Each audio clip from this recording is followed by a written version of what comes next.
Hey everyone, tonight we're going somewhere hot, dry, and surprisingly hungry. A time of stale bread, sour beer, and onions for breakfast. Welcome to ancient Egypt. Forget golden tombs and grand pyramids. Tonight we peel back the myths and take a slow walk through the kitchens of the Nile. Before we begin, make sure you're comfortable. Maybe light a candle or let a fan hum nearby. And if you enjoy these calming journeys through time, consider liking the video and subscribing. Let me know in the comments what time it is for you and where in the world you're tuning in from. Now close your eyes. Imagine the sound of the Nile in the distance. The desert winds whisper across endless dunes.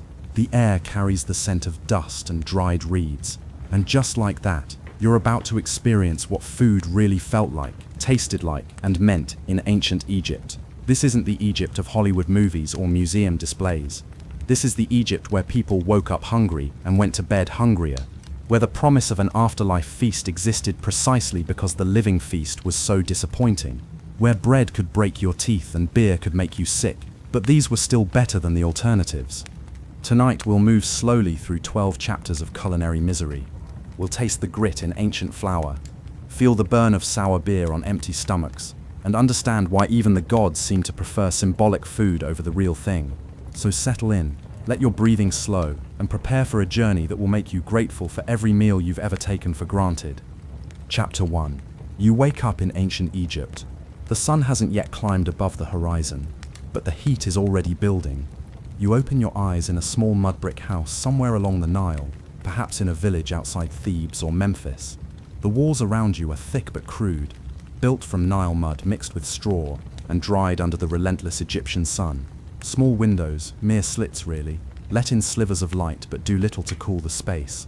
The floor beneath you is packed earth, smooth from years of feet but still dusty, still gritty under your hands. The first thing that hits you isn't the heat or the light, it's the smell. A complex mixture of yeast and fermentation, human sweat that has soaked into mud walls over generations, and smoke from cooking fires that never quite clears the air. There's something else too, something sharp and acrid. It's the smell of onions, always onions, mixed with the mustiness of stored grain and the sour tang of beer that's been sitting too long in clay jars.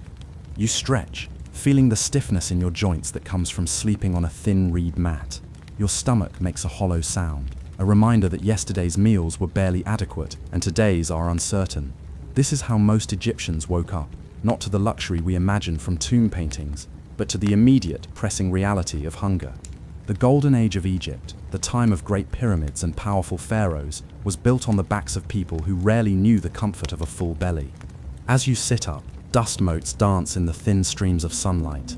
The air is already dry, that desert dryness that seems to pull moisture from your mouth and nose with every breath. You can hear movement from other parts of the house, the soft shuffle of feet on packed earth, the scrape of pottery against stone. Someone is already awake, already beginning the day's endless cycle of food preparation that will yield so little satisfaction. You make your way to where the family gathers for the morning meal. There's no dining room as we might imagine it, no table set with plates and utensils. Instead, there's a small area near the cooking space where people sit on the ground or on low stools made from woven reeds. The kitchen itself is barely more than a corner with a small fire pit, some clay pots, and a few basic tools worn smooth by countless hands. The woman of the house, her face already lined with the stress of constant worry about food, hands you a piece of flatbread. It's your breakfast, and it might well be your lunch too, if the day goes poorly. The bread is rough, darker than you might expect, with a coarse texture that speaks of flour mixed with sand and grit. This isn't the result of poor technique, but of necessity. The grain was ground between stones, and tiny particles of the grinding stones inevitably found their way into the flour. Over years, this would wear down teeth to nubs. But there was no alternative. You take a bite and immediately understand why ancient Egyptian skulls show such worn dental remains.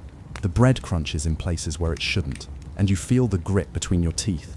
The flavor is bland, earthy, with a slight sourness that suggests the grain might not have been perfectly fresh when it was ground. There's no butter, no jam, no honey to soften the experience. This is bread as survival, not pleasure. Alongside the bread, you're given a cup made from clay, filled with a thick, cloudy liquid that barely resembles what we would call beer. It's warm, having sat overnight in its container. and the smell that rises from it is yeasty and sour with undertones of something that might charitably be called fermentation, but more honestly described as controlled spoilage. This beer is a necessity, not a luxury. The water from the Nile, while life-giving, carries diseases and parasites that could kill you. Beer, with its alcohol content and acidic properties, is safer to drink, even when it tastes like liquid bread that's gone slightly off. You drink, trying not to grimace at the thick consistency and the way it coats your mouth with a film that tastes of grain and wild yeast. Children as young as 3 or 4 drink this same beer because clean water is a luxury that doesn't exist. The beer provides calories and hydration, but any pleasure in drinking it is purely accidental. As you eat this meager breakfast, you notice what's missing as much as what's present. There are no fruits on this morning table, no vegetables beyond perhaps a small onion that will be shared among several people. There's no meat, no fish, no dairy products, no spices to mask the monotony of grain and fermentation. The colors are all browns and tans, the colors of mud and grain and poverty. The onion, when it comes, is a revelation of sorts, but not in a good way. It's strong, harsh, and eaten raw, because fuel for cooking is precious. The sharp bite of raw onion on an empty stomach, mixed with sour beer and gritty bread, creates a combination that would challenge even the most adventurous modern palate. But this is breakfast in ancient Egypt for most people. This is how they started their days, every day, for their entire lives. Outside, you can hear the sounds of a community waking up to the same meal. The scrape of grinding stones as grain is prepared for the day's bread. The clink of clay pots as beer is poured.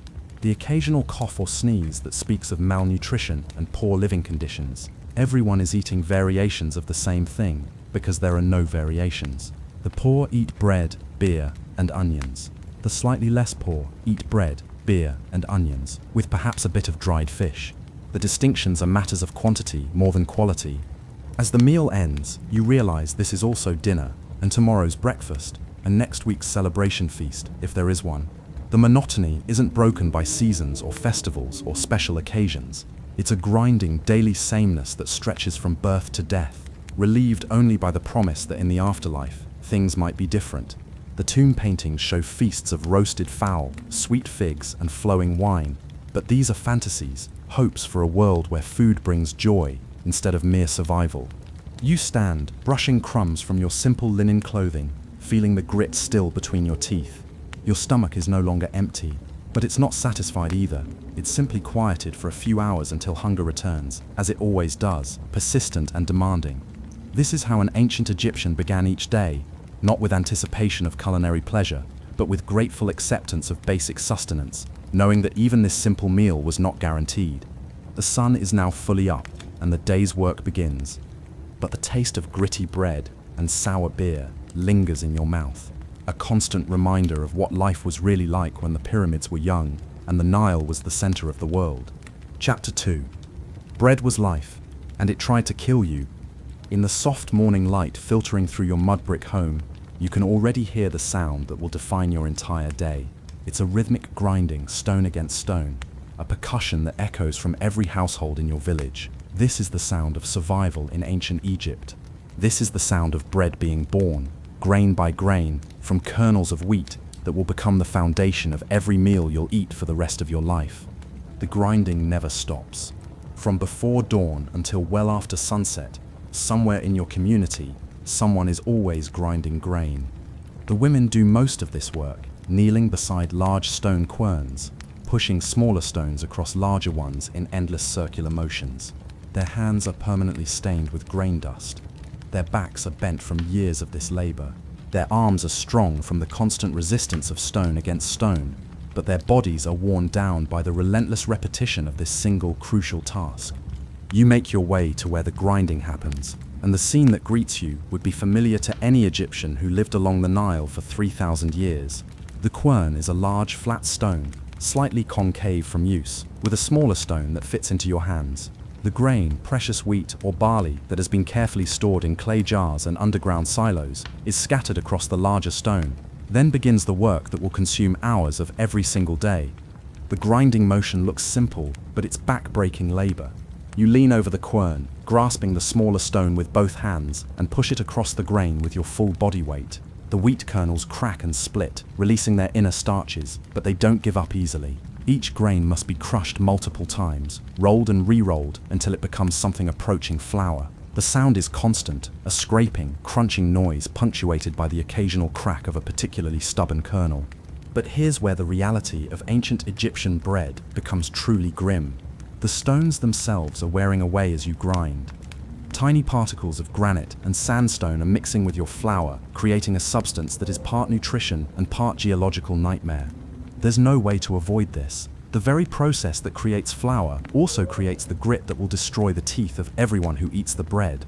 It's a slow, inevitable destruction, built into the most basic act of food preparation. The flour that emerges from this process bears little resemblance to anything we would recognize today. It's coarse, uneven, and filled with particles that have nothing to do with wheat. Some pieces are still recognizable as fragments of grain, others are fine powder. Mixed throughout are those stone particles, along with dust from the storage containers, bits of chaff that couldn't be completely removed, and sometimes small insects or their droppings that found their way into the grain stores. The color of this flour tells its own story. It's not the white or even the golden yellow we might expect. It's a grayish brown, the color of poverty and compromise.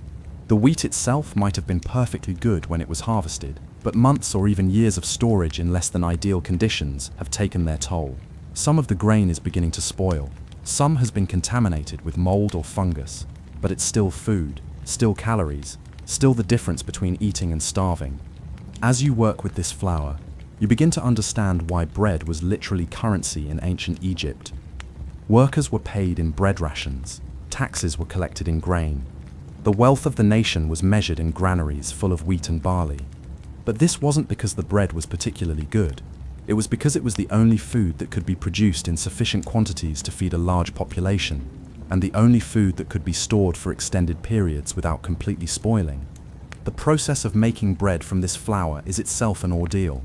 First, the flour must be mixed with water, and that water is another source of contamination. The Nile water, while better than no water at all, carries its own collection of bacteria, parasites, and suspended particles. The result is a dough that's rough, sticky, and unpredictable.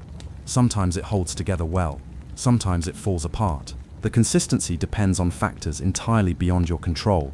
The quality of that particular batch of grain, the mineral content of the water, the temperature and humidity of the day. Kneading this dough is another physical challenge. Without the benefit of refined flour or modern techniques, the dough resists your efforts to make it smooth and elastic. It's lumpy, gritty, and never quite achieves the texture that would make for pleasant eating. Your hands become caked with a mixture of flour, water, and grit that will take considerable scrubbing to remove, assuming you have water to spare for such luxuries. The fuel for baking presents its own set of problems. Wood is scarce in Egypt, reserved for boat building and other essential construction. Instead, you burn whatever you can find: dried reeds from the Nile, animal dung that has been collected and dried, scraps of papyrus, or small twigs from the few trees that grow near the river. These fuels burn hot and fast, making it difficult to maintain consistent temperatures for baking. The result is bread that's often burned on the outside and raw on the inside, or cooked unevenly so that each loaf is a gamble. Many families don't have their own ovens at all. Instead, they take their shaped dough to communal ovens, large clay structures that serve entire neighborhoods. This means waiting in line, sometimes for hours, hoping that your turn comes while the oven is still hot enough to properly bake your bread. It means carrying unbaked dough through dusty streets, where it picks up even more contaminants, and it means that the timing of your meals depends not just on your own preparations, but on the schedules and whims of your neighbors. When your bread finally emerges from whatever baking process you can manage, it's dense, heavy, and tough. The crust is thick and hard, requiring considerable jaw strength to chew. The interior is coarse and uneven, with pockets of flour that didn't fully cook, and areas where the grit is particularly concentrated. The flavor is bland at best, with undertones of sourness from grain that was past its prime, bitterness from burned portions, and the mineral tang of stone particles. This bread doesn't stay fresh for long in the Egyptian heat. Within hours of baking, it begins to harden. Within a day, it's tough enough to use as a tool, but you eat it anyway, because throwing away bread is throwing away survival itself. You soak the hardest pieces in beer or water to soften them. You gnaw on crusts until your jaw aches. You swallow the grit and try not to think about what it's doing to your teeth. The bread becomes a constant presence in your life, in ways that go far beyond mere nutrition.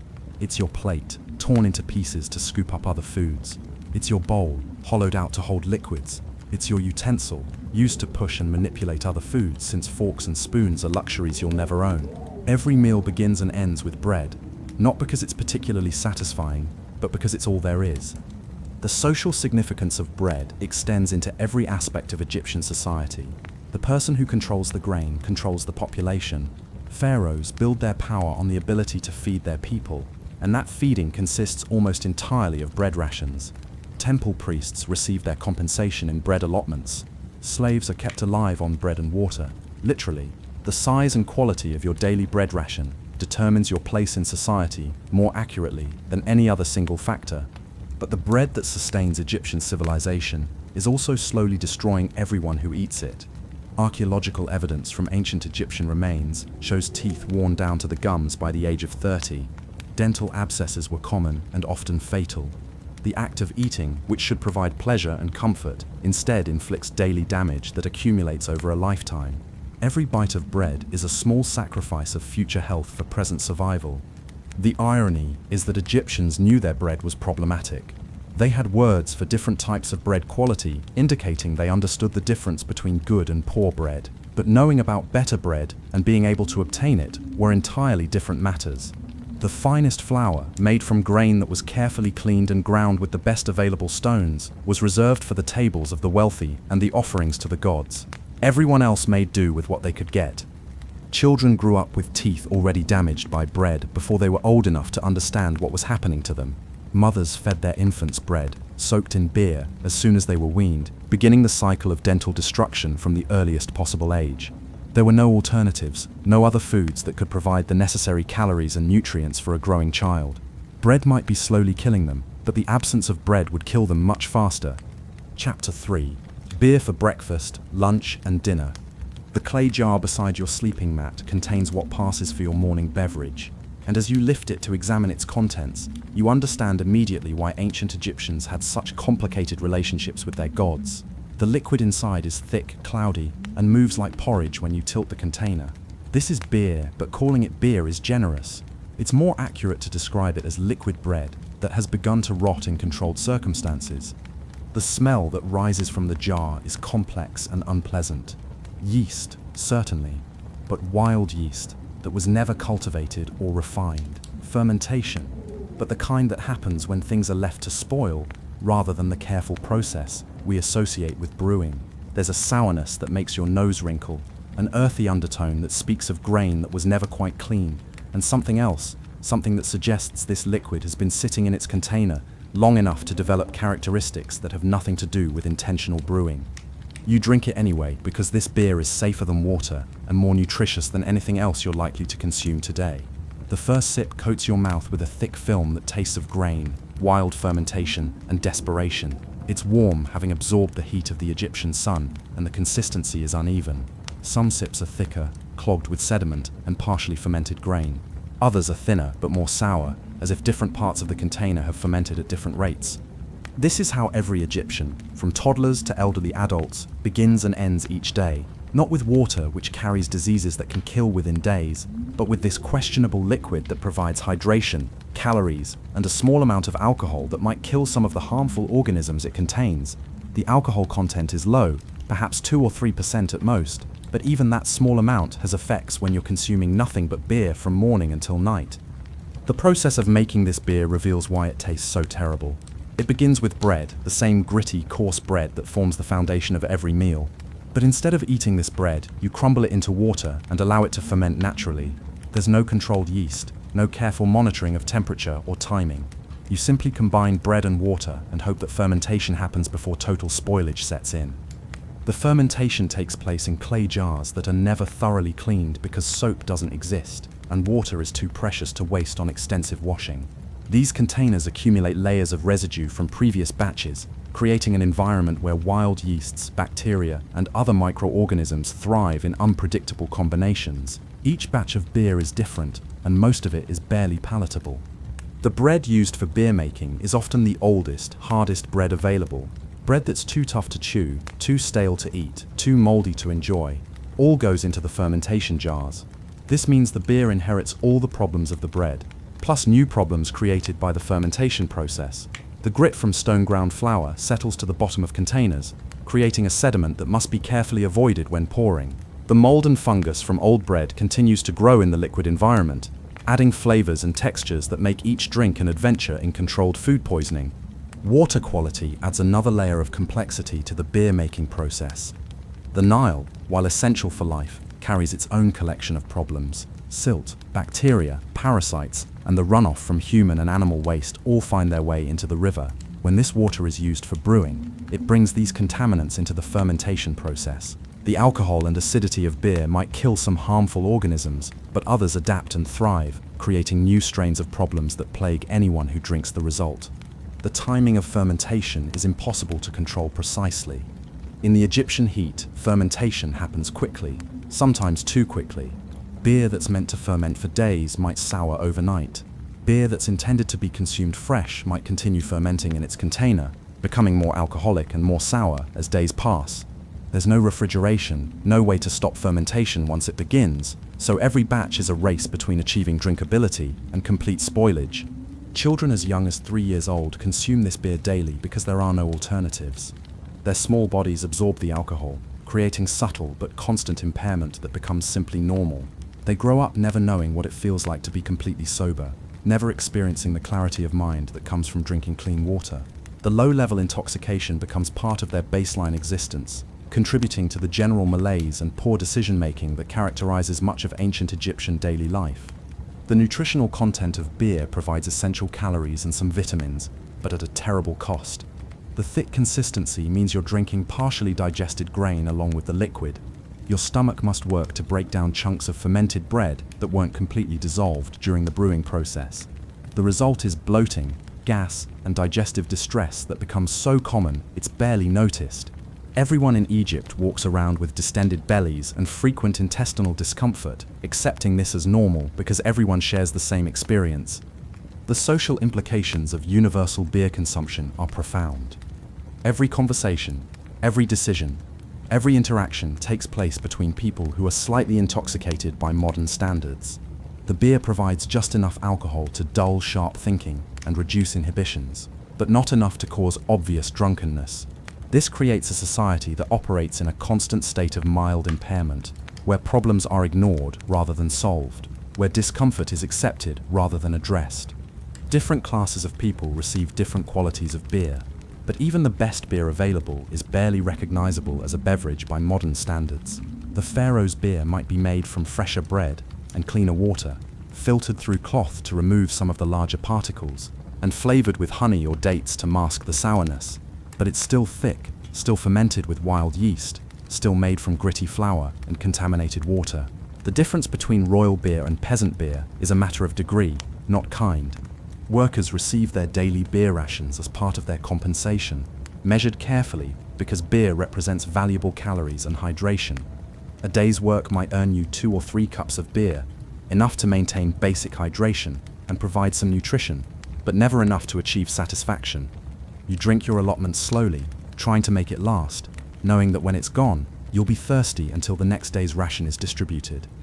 The storage of beer presents constant challenges. Clay jars can crack, allowing precious liquid to leak away. Fermentation can continue beyond desired levels, making beer too sour or too alcoholic to consume comfortably. Contamination from insects, dust, or other substances can ruin entire batches. Every container of beer is a gamble, and there's no way to know what you're going to get until you taste it. The psychological effects of consuming nothing but low-quality beer cannot be overstated. The constant low-level intoxication, combined with poor nutrition and chronic dehydration despite constant drinking, creates a mental fog that affects every aspect of life. Decision-making becomes impaired, memory suffers, and the ability to learn new skills or adapt to changing circumstances diminishes. Entire generations grow up in this fog, never realizing that clearer thinking is possible. Beer becomes so central to Egyptian life that it appears in religious ceremonies, funeral rites, and artistic representations. The gods themselves are depicted consuming beer, suggesting that even divine beings are subject to the same limited beverage options as mortals. This integration of beer into spiritual life reflects its absolute necessity for physical survival, but it also normalizes the acceptance of poor quality sustenance as not just inevitable, but sacred.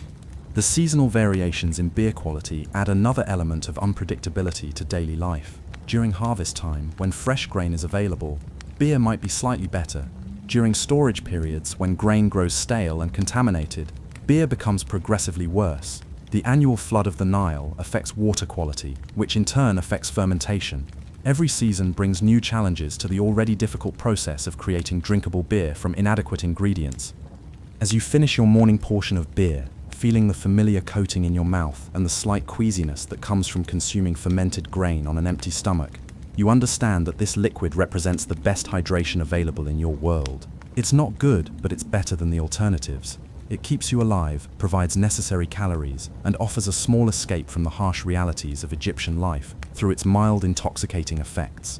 It's a compromise with survival, a daily reminder that in ancient Egypt, even the most basic human needs could only be met through accepting the barely acceptable. Chapter 4.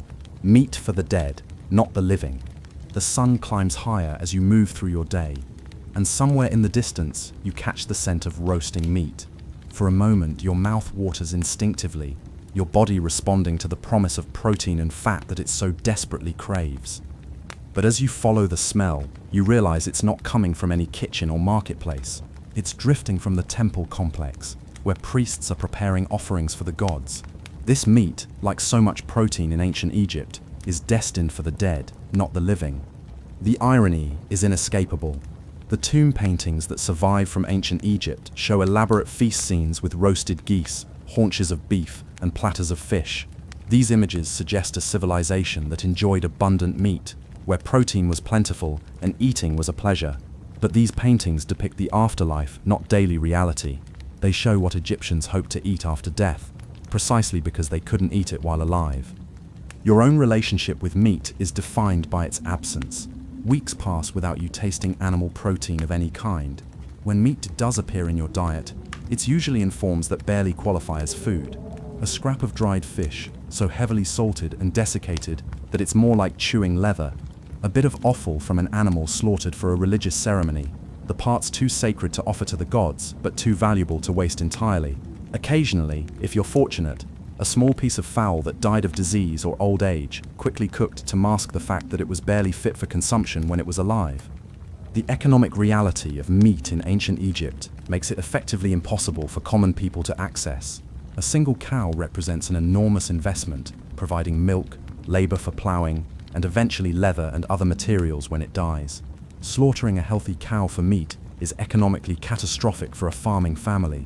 The animal is worth far more alive than dead, and the meat from one cow would spoil long before a single family could consume it in the Egyptian heat. Without refrigeration or effective preservation methods beyond drying and salting, fresh meat becomes a race against time that the meat almost always wins. Even when animals die of natural causes, the meat is rarely salvageable by the time death is discovered. In the intense heat of the Egyptian climate, decomposition begins immediately. Within hours, what might have been edible protein becomes dangerous to consume.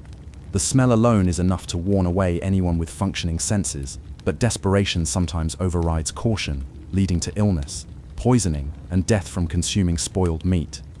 The few occasions when fresh meat is available reveal why it features so prominently in afterlife fantasies. The taste of properly cooked, fresh animal protein is so intense, so satisfying after months of bread and beer, that it creates memories that last for years. A single meal containing real meat becomes a reference point, a standard against which all other eating experiences are measured.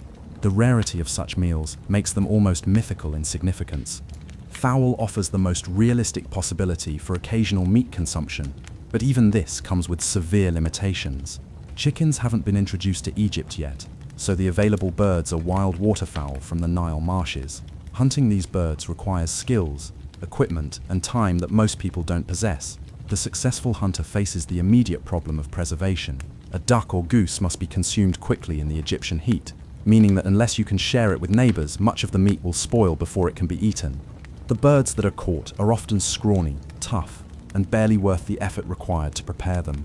Wild birds don't have the tender meat of domesticated fowl.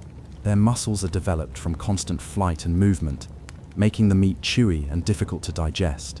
The organs and smaller parts which might provide valuable nutrition are often contaminated with parasites or diseases that make them dangerous to consume.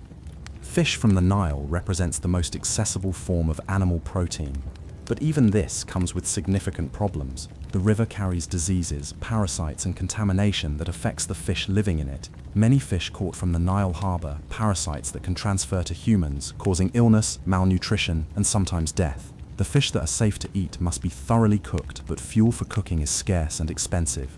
Preservation of fish relies primarily on drying and salting, processes that transform the protein into something barely recognizable as food.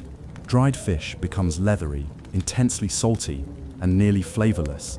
The salt required for preservation is itself a valuable commodity, meaning that well-preserved fish is expensive and poorly preserved fish is dangerous. Most people end up with fish that's been inadequately preserved, creating a constant risk of food poisoning with every meal.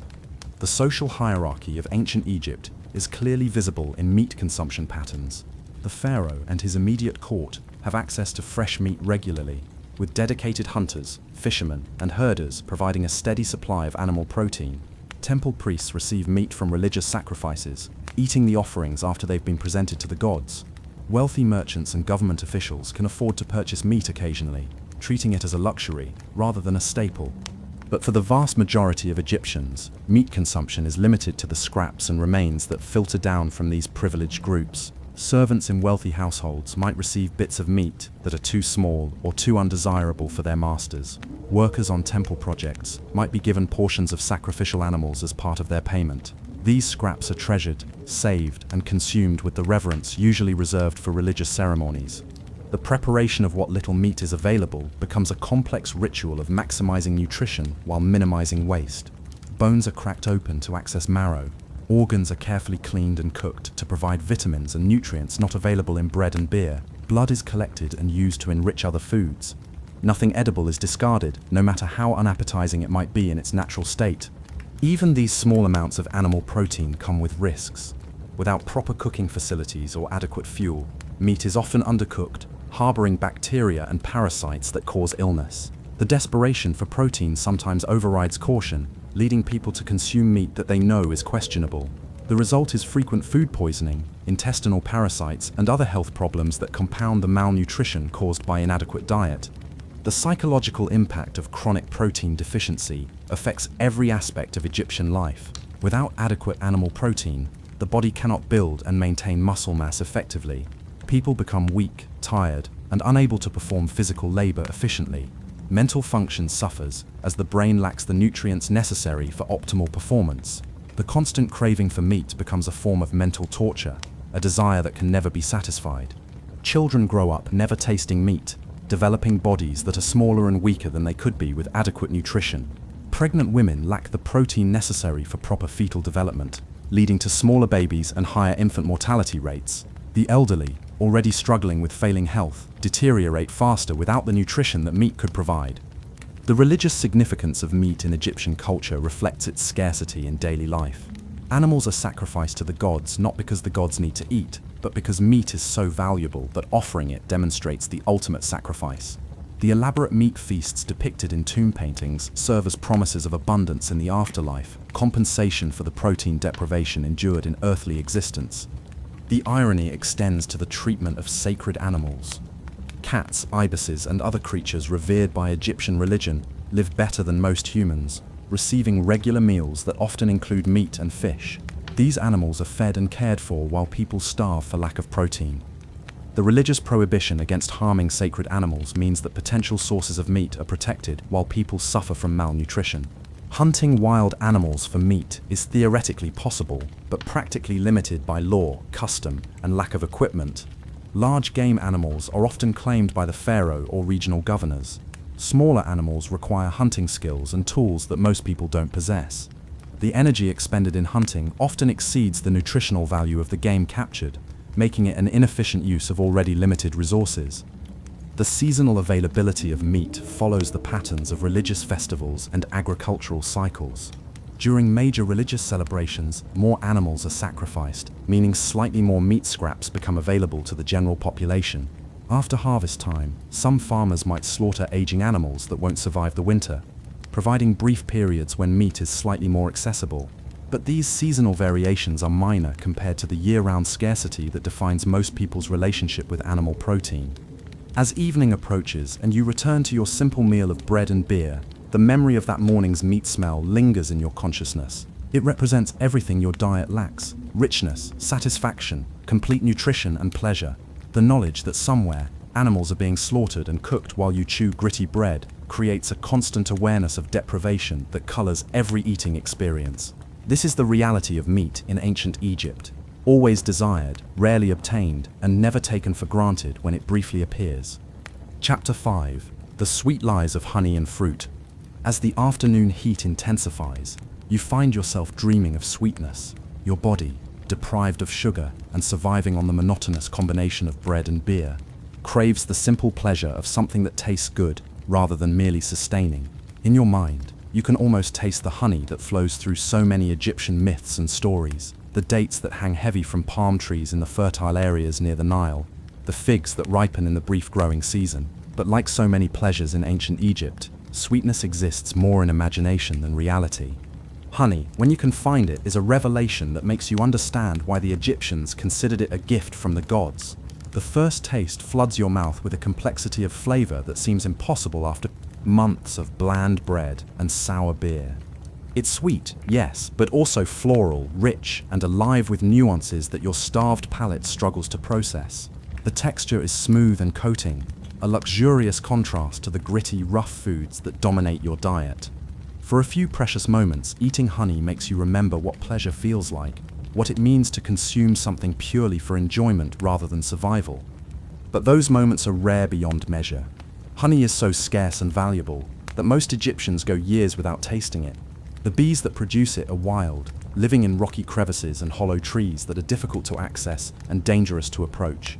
Harvesting honey requires specialized knowledge, protective equipment that barely exists, and a willingness to endure multiple stings for what might be a very small reward. The honey that is successfully collected is immediately claimed by the wealthy or reserved for religious ceremonies, leaving nothing for common consumption. The honey that does reach ordinary people is often adulterated with tree sap, plant juices, or other substances that stretch the precious sweetness while diluting its quality. What you think is pure honey might be half tree resin, making it sticky, bitter, and difficult to digest. Sometimes the honey has fermented during storage, creating an alcoholic sweetness that provides intoxication along with flavor. This fermented honey can cause stomach upset, dizziness, and other problems that make the brief pleasure hardly worth the subsequent discomfort. Storage of honey presents its own challenges in the Egyptian climate. Without proper containers, honey attracts insects, absorbs moisture from the air, and can spoil despite its natural preservative qualities.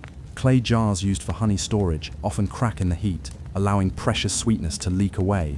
The honey that remains in damaged containers becomes contaminated with dust, debris, and whatever insects manage to find their way inside. Dates offer another promise of sweetness. But the reality of date consumption in ancient Egypt is far from the abundant oases depicted in modern imagination. Date palms grow only in specific locations where soil and water conditions are exactly right. The trees take years to mature before producing fruit, and even then, the harvest is limited and highly seasonal. During the brief period when dates ripen, they must be collected quickly before they spoil in the heat or are consumed by birds and insects. The dates that you might occasionally taste are often partially dried, shriveled, and tough from exposure to the desert sun. Fresh, soft dates are a luxury reserved for immediate consumption by whoever owns the trees. By the time dates reach common people, they've usually been stored for weeks or months, during which they've lost much of their moisture and developed a leathery texture that requires considerable chewing. The sweetness is concentrated, but accompanied by a fibrous toughness that makes eating them a workout for your already overworked jaw. Many dates are infested with insects or their larvae, adding protein to the sweetness in ways that weren't intended. Desert storage conditions mean that dates often become contaminated with sand, dust, and debris that can't be completely removed before consumption. You learn to accept that eating dates means consuming whatever comes with them, because the alternative is no sweetness at all. Figs represent perhaps the most realistic source of sweetness for ordinary Egyptians. But even this fruit comes with severe limitations. Fig trees are sensitive to growing conditions and produce fruit only during specific seasons. The fresh figs that ripen during the brief harvest period are intensely sweet and satisfying, but they spoil within hours in the Egyptian heat. There's no way to preserve fresh figs effectively, so the window for enjoying them is impossibly narrow. Most figs are dried for preservation, a process that concentrates their sweetness, but transforms their texture into something that challenges your teeth and jaw. Dried figs become tough, chewy, and often develop a coating of natural sugars that crystallizes into sharp granules. Eating dried figs can cut your mouth and wear down your teeth, but the intense sweetness makes the discomfort seem worthwhile after months of flavorless food. The drying process for figs is imperfect and unreliable. Some figs dry too quickly and become hard as stones. Others dry too slowly and develop mold or fermentation that makes them dangerous to eat. The dried figs that survive the process often harbor insects, larvae, or other contamination that you learn to ignore because the alternative is no fruit at all. Grape cultivation exists in ancient Egypt, but grapes are almost exclusively used for wine production, rather than eaten as fruit. The few grapes that might be consumed fresh are small, sour, and often unripe. The Egyptian climate isn't ideal for grape growing, so the fruit that develops is frequently disappointing compared to the sweet, juicy grapes that grow in more temperate regions. What grapes are available fresh are claimed by the wealthy, leaving only the rejects and damaged fruit for common consumption. The psychological impact of fruit scarcity extends beyond mere nutritional deficiency. Your body craves the vitamins and natural sugars that fruit provides, creating a constant low-level desire for sweetness that can never be satisfied. This chronic craving affects your mood, energy levels, and overall sense of well-being. The rare occasions when fruit is available create such intense pleasure that they become treasured memories, referenced and re-experienced mentally for months afterward. Children grow up, never experiencing the simple joy of biting into a ripe, sweet fruit. Their developing palates know only the harsh flavors of bread, beer, and onions, creating a generation that doesn't even understand what they're missing. When children do occasionally taste honey or dried fruit, the experience is so overwhelming that it can cause stomach upset, simply because their systems aren't accustomed to processing concentrated sweetness. The seasonal nature of fruit availability creates brief periods of relative abundance, followed by long stretches of complete deprivation. During harvest time, when dates and figs ripen simultaneously, there might be a few weeks when fruit is slightly more accessible, but these periods are followed by months when no fresh fruit is available at all, making the memory of sweetness feel like a dream or hallucination. Fruit becomes so associated with luxury and celebration that it takes on religious significance. Offerings to the gods frequently include the finest available fruits, not because the gods need to eat, but because fruit is so precious that offering it demonstrates ultimate devotion. Tomb paintings show the deceased enjoying eternal feasts of perfect fruit, reflecting the deep longing for sweetness that characterized earthly existence. The preservation techniques available for fruit are primitive and often unsuccessful. Drying requires consistent heat and low humidity, conditions that are difficult to achieve and maintain. Honey preservation, while effective, requires honey itself, which is too valuable to use for preserving other foods. Most attempts at fruit preservation result in spoilage, fermentation, or contamination that makes the preserved fruit barely edible. Trade brings occasional exotic fruits from other regions, but these are immediately claimed by the wealthy and powerful. Common people might see strange fruits in markets but never taste them. The knowledge that superior fruits exist in other parts of the world, combined with the inability to access them, creates another layer of frustration and deprivation. Wild fruits and berries grow in some areas near the Nile, but these are often small, sour, and difficult to harvest in meaningful quantities. The energy required to gather wild fruit often exceeds the nutritional value obtained, making foraging an inefficient use of time and effort. Many wild fruits are also toxic or cause digestive problems, creating risks that must be weighed against the desire for sweetness. The contrast between the sweetness depicted in Egyptian art and literature and the reality of daily consumption is stark and constant. Stories speak of rivers of honey and trees heavy with perfect fruit, but these are fantasies created by people who rarely tasted such abundance. The gap between aspiration and reality in matters of sweetness reflects the broader challenges of finding pleasure and satisfaction in a world defined by scarcity and hardship. As the day progresses and your craving for sweetness grows stronger, you understand that this desire will likely remain unfulfilled. The brief taste of honey from months ago becomes a treasured memory, replayed and savored mentally because physical sweetness is simply not available. This is the reality of sugar and fruit in ancient Egypt, promised in stories, depicted in art, craved constantly, but experienced rarely and never taken for granted when it briefly appears. Chapter 6. Vegetables were bitter and boiled. The afternoon sun beats down mercilessly as you make your way to what passes for the vegetable portion of your daily meal. In the modern world, vegetables represent color, variety, nutrition, and often pleasure. In ancient Egypt, vegetables represent survival through bitter necessity, another way to fill your stomach with something that won't immediately kill you, even if it won't particularly nourish or satisfy you either. Your vegetable options are severely limited and universally unpleasant. Onions dominate the vegetable landscape of ancient Egypt, not because they're particularly nutritious or delicious, but because they grow easily in Egyptian soil and store reasonably well in the heat. The onions available to you are harsh, bitter, and strong enough to make your eyes water from across the room. These aren't the sweet, mild onions that modern cultivation has developed. These are sharp, pungent bulbs that seem designed to punish rather than nourish. You eat these onions raw most of the time, because fuel for cooking is too precious to waste on making vegetables more palatable. The first bite of raw onion floods your mouth with a burning sharpness that spreads through your sinuses and makes breathing difficult. The flavor is so intense that it overwhelms any other tastes in your meal, turning every combination of foods into variations of bread, beer, and overwhelming onion. Your breath, your sweat, and even your clothing absorb the onion essence, creating a personal atmosphere of pungent vegetable that follows you everywhere. Leeks provide another option, but they're essentially onions in a different form, equally harsh and equally unavoidable. The green portions of leeks are tough and fibrous, requiring extensive chewing that your already worn teeth struggle to handle. The white portions are slightly milder, but still sharp enough to dominate any dish they're added to. Like onions, leeks are usually consumed raw or barely cooked, making them a daily challenge to your palate and digestive system.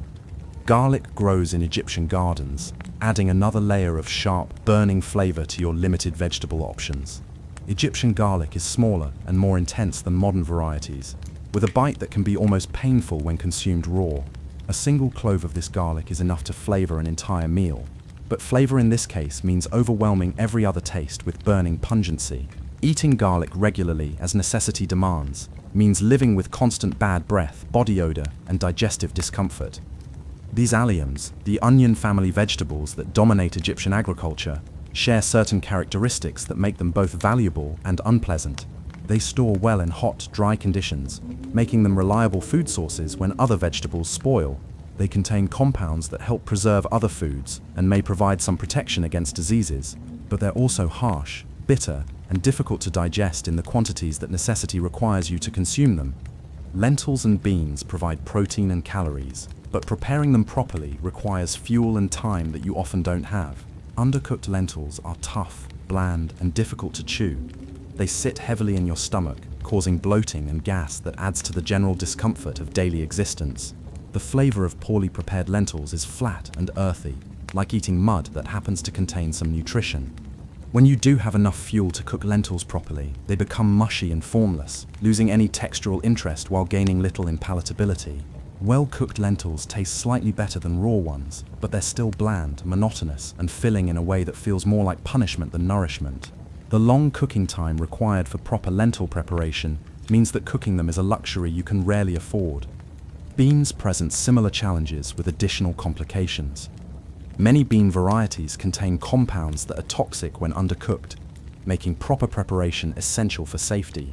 But proper cooking requires sustained heat for extended periods, consuming fuel that could be used for more immediately necessary tasks.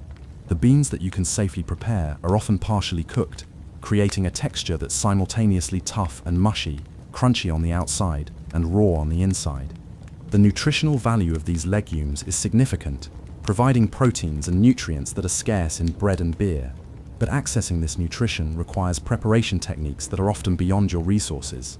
Undercooked beans and lentils can cause digestive problems, including bloating, cramping, and diarrhea, that make eating them almost as problematic as not eating them. Leafy greens grow in Egyptian gardens, but they're usually tough, bitter, and contaminated with dust and sand that can't be completely removed. Washing vegetables requires clean water, which is too precious to use for food preparation. The greens you eat are gritty, sandy, and often wilted from the heat before you can consume them. Their nutritional value is compromised by poor growing conditions and inadequate washing. The bitter compounds in Egyptian vegetables are concentrated by the harsh growing conditions. Plants stressed by heat, poor soil, and limited water develop intense flavors as defense mechanisms. What might be mildly bitter vegetables in better conditions become almost inedibly harsh when grown in the challenging Egyptian environment. Your palate adapts to these intense flavors, but adaptation means accepting rather than enjoying. Seasoning for vegetables doesn't exist in any meaningful way. Salt is too valuable to waste on making food taste better. Herbs and spices are rare luxuries that you'll never encounter. The vegetables you eat taste exactly like vegetables that have been grown in poor conditions and prepared without any attempt to enhance their palatability.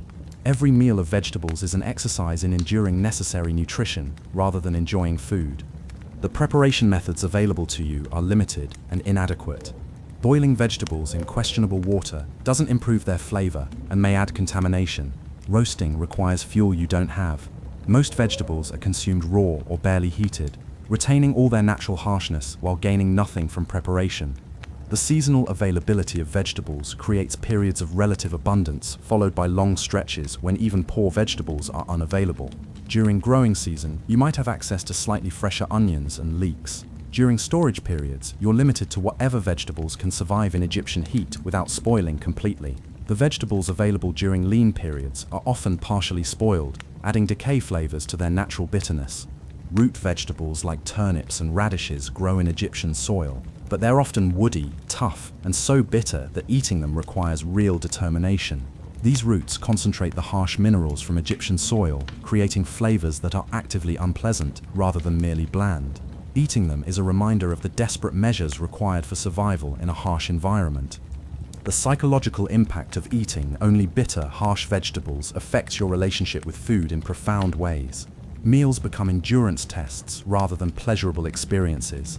The anticipation of eating is accompanied by dread rather than pleasure. Your body learns to expect discomfort from food, creating a relationship with eating that's defined by necessity rather than satisfaction. Children who grow up eating only these vegetables develop palates that know nothing but harsh, bitter flavors. They learn to eat out of hunger rather than pleasure, creating attitudes toward food that prioritize survival over enjoyment. The absence of sweet, mild, or pleasant vegetables means that entire generations grow up without understanding that food can be a source of pleasure. The social aspects of vegetable consumption reflect the general scarcity that defines Egyptian life. Vegetables are shared carefully, with portions measured to ensure survival rather than satisfaction. Better vegetables, when they're available, are reserved for the most important family members or saved for special occasions. The distribution of vegetable food reflects family hierarchies and social priorities in ways that reinforce existing inequalities. Storage of vegetables in Egyptian heat requires techniques that often compromise their quality. Vegetables must be dried, fermented, or preserved in ways that change their texture and flavor, usually for the worse. The preserved vegetables that sustain you through lean periods are often barely recognizable as the original plants, transformed by preservation into something that provides calories while offering little pleasure. As evening approaches and you face another meal dominated by bitter onions and undercooked lentils, you understand that vegetables in ancient Egypt serve a purely functional role. They provide some nutrition, fill space in your stomach, and offer variety from bread and beer. But they don't provide pleasure, satisfaction, or the colorful nutrition that vegetables can offer under better circumstances. This is vegetables as survival strategy, not as cuisine, and the distinction shapes every bite you take. Chapter 7. No fire for the poor.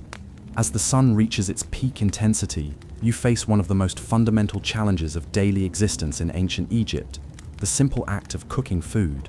In the modern world, we take fire for granted, turning knobs and pressing buttons to generate instant heat for food preparation. In ancient Egypt, fire is a luxury that most people can afford only occasionally, and this limitation shapes every aspect of how and what you eat. Fuel is the first and most persistent problem. Egypt is essentially a desert with a river running through it, which means trees are scarce and wood is precious. The few trees that grow near the Nile are needed for boat building, construction, and tool making. Using wood for cooking is like burning money, a waste of resources that could be used for more essential purposes. The wood that might be available for fuel is often green, wet, or partially rotted, creating smoky fires that burn poorly and add unpleasant flavors to whatever food you're trying to prepare. Instead of wood, you burn whatever combustible materials you can gather. Dried reeds from the Nile marshes burn quickly and produce little heat, requiring constant attention and frequent replacement. Papyrus scraps, when available, flare up intensely, but burn out almost immediately. Animal dung, when properly dried, provides steady heat, but fills your cooking area with acrid smoke that makes breathing difficult and adds unpleasant flavors to your food. The collection of fuel becomes a daily scavenger hunt that consumes hours of time you can't afford to lose. Children are sent to gather dried reeds, twigs, and any other burnable materials they can find. Adults compete with neighbors for access to animal dung, dried grass, and fallen branches. The energy expended in fuel gathering often exceeds the energy gained from cooking the food, making the entire process questionably worthwhile. Cooking facilities are primitive and inefficient. Most families don't have dedicated ovens or cooking areas. Instead, they create temporary fire pits using stones or clay, building new cooking surfaces for each meal. These improvised cooking areas provide uneven heat, poor temperature control, and constant risk of fire spreading beyond its intended boundaries. Cooking becomes a dangerous activity that requires constant vigilance to prevent accidents. The shared nature of cooking facilities in Egyptian communities creates additional complications. Many neighborhoods have communal ovens, large clay structures that can accommodate multiple families' cooking needs. But using these ovens requires waiting in line, coordinating with neighbors, and adapting your cooking schedule to community availability. Your dinner might be delayed for hours while you wait for your turn at the community oven, or you might miss your opportunity entirely if the oven cools down before your turn arrives. Temperature control is virtually impossible with the available fuel and equipment. Fires burn too hot or not hot enough, with little middle ground. Food gets burned on the outside while remaining raw on the inside, or cooks so slowly that it spoils before reaching safe temperatures. The lack of consistent heat means that cooking times are unpredictable, making it difficult to plan meals or coordinate multiple dishes. Most food, by necessity, is consumed raw or barely heated. Your daily bread might be baked when fuel is available, but it's often consumed hard and cold. Vegetables are eaten raw because cooking them is an unaffordable luxury. Even meat, when it's available, is frequently consumed without proper cooking, creating health risks that you accept because the alternatives are worse. The foods that can be prepared without fire become the foundation of your diet. Bread that's been baked once can be eaten for days without additional heating. Beer requires fermentation, but no cooking. Dried fruits and vegetables, when available, provide nutrition without fuel requirements. Your diet is shaped not by nutritional needs or taste preferences, but by what can be consumed safely without cooking. When you do have access to fire, the pressure to maximize its use creates frantic cooking sessions. You try to prepare multiple meals at once, cooking enough food to last for several days while the fire burns. This leads to overcooking some foods and undercooking others, creating meals that range from charred to raw within the same cooking session. The fear of wasting precious fuel makes you reluctant to stop cooking even when the food is already ruined. The smoke from poor quality fuel creates additional health problems. Burning dung, reeds, and other improvised fuels produces thick, acrid smoke that irritates your eyes, throat, and lungs. Cooking indoors fills your living space with smoke that has nowhere to escape, creating an atmosphere that's barely breathable. The chronic exposure to cooking smoke contributes to respiratory problems, eye irritation, and other health issues that compound the general misery of daily existence. Food storage becomes critical when cooking opportunities are rare. When you do manage to cook food, you must preserve it without refrigeration in the Egyptian heat. Cooked food spoils quickly, often faster than raw food, making the benefits of cooking temporary at best. You learn to consume cooked food immediately, while it's safe, even if you're not hungry, because saving it for later isn't an option. The social implications of fuel scarcity affect every aspect of community life. Families compete for access to limited fuel sources, creating tensions and conflicts over resources that should be abundant. Sharing fuel requires trust and cooperation that may not exist between neighbors who are all struggling with the same shortages. The communal ovens become sources of social friction as people argue over timing, fuel allocation, and cooking priorities. Children grow up eating primarily cold, raw, or barely heated food, never experiencing the comfort and satisfaction that come from properly cooked meals. Their developing digestive systems adapt to processing raw foods, but this adaptation comes at the cost of nutritional efficiency and food safety. The warm, comforting meals that should be part of childhood are replaced by cold survival rations that provide calories without pleasure. The psychological impact of rarely having access to fire extends beyond mere inconvenience. Fire represents warmth, comfort, and the transformation of raw ingredients into proper food. Without regular access to cooking fires, meals lose their ritualistic and social significance. Eating becomes a purely functional activity, rather than a social or pleasurable experience. Seasonal variations in fuel availability create periods when cooking is slightly more possible, followed by long stretches when it's virtually impossible. During flood season, when reeds and other plant materials are more abundant, you might be able to cook more frequently. During dry periods, when all combustible materials have been collected and consumed, cooking becomes so rare that you forget what warm food tastes like. The wealthy, of course, have access to regular cooking fires and dedicated kitchen staff. They can afford to burn wood, maintain consistent cooking temperatures, and prepare elaborate meals that bear no resemblance to the cold, raw survival foods that define your diet. This inequality in access to fire is one of the most fundamental divisions between social classes in ancient Egypt. Religious and ceremonial fires burned constantly in temples and palaces, consuming fuel that could feed hundreds of families. The irony of watching sacred fires burn while you eat cold bread highlights the misplaced priorities of a society that values ritual over basic human needs. The gods receive burnt offerings while people go without cooked food, reflecting a social structure that prioritizes religious observance over practical welfare. As evening approaches and you face another meal of cold bread, raw onions, and warm beer, you understand that the absence of cooking fire affects every aspect of your relationship with food. Meals lack warmth, comfort, and the transformational quality that cooking provides. Your food tastes like ingredients rather than prepared dishes, creating an eating experience that emphasizes survival over satisfaction. This is what happens when fire becomes a luxury rather than a basic tool for food preparation. Chapter 8. Festivals were just more bread. The sound of celebration drifts across your village. The rare noise of community gathering that promises a break from the monotonous routine of daily survival. Today marks one of the religious festivals that punctuate the Egyptian calendar, and your stomach quickens with the hope that festival food might mean something different, something better than the daily ration of bread, beer, and onions. But as you join the community gathering, you quickly realize that Egyptian festivals offer more of the same food, just presented with slightly more ceremony and marginally larger portions. The festival preparations began days ago, with families saving small portions of their regular food supplies to create the illusion of abundance. Women worked to shape bread dough into special forms, creating loaves that look like animals, symbols, or religious icons. But the flour used for these decorative breads is the same gritty, stone-filled mixture that defines daily bread. The shaped loaves are still tough, still filled with debris, still capable of wearing down your teeth with every bite. The only difference is appearance, not substance. The beer for festival consumption has been brewing for weeks, allowing for slightly longer fermentation that creates a marginally different flavor profile. This festival beer is still thick, sour, and barely palatable, but it carries the promise of being special simply because it's been designated for celebration. The longer fermentation has made it slightly more alcoholic, which creates a mild intoxicating effect that helps mask the reality that you're consuming the same unpleasant liquid that defines every other day of the year. As the celebration begins, the distribution of festival food reveals the careful rationing that makes these events possible. Each family receives portions that are larger than daily rations, but still modest by any reasonable standard.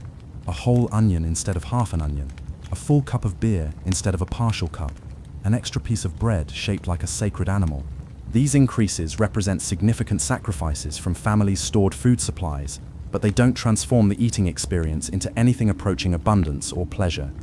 The communal cooking that accompanies festivals showcases both the potential and limitations of Egyptian food preparation. With multiple families contributing fuel, it becomes possible to maintain cooking fires long enough to properly bake bread and prepare some cooked foods.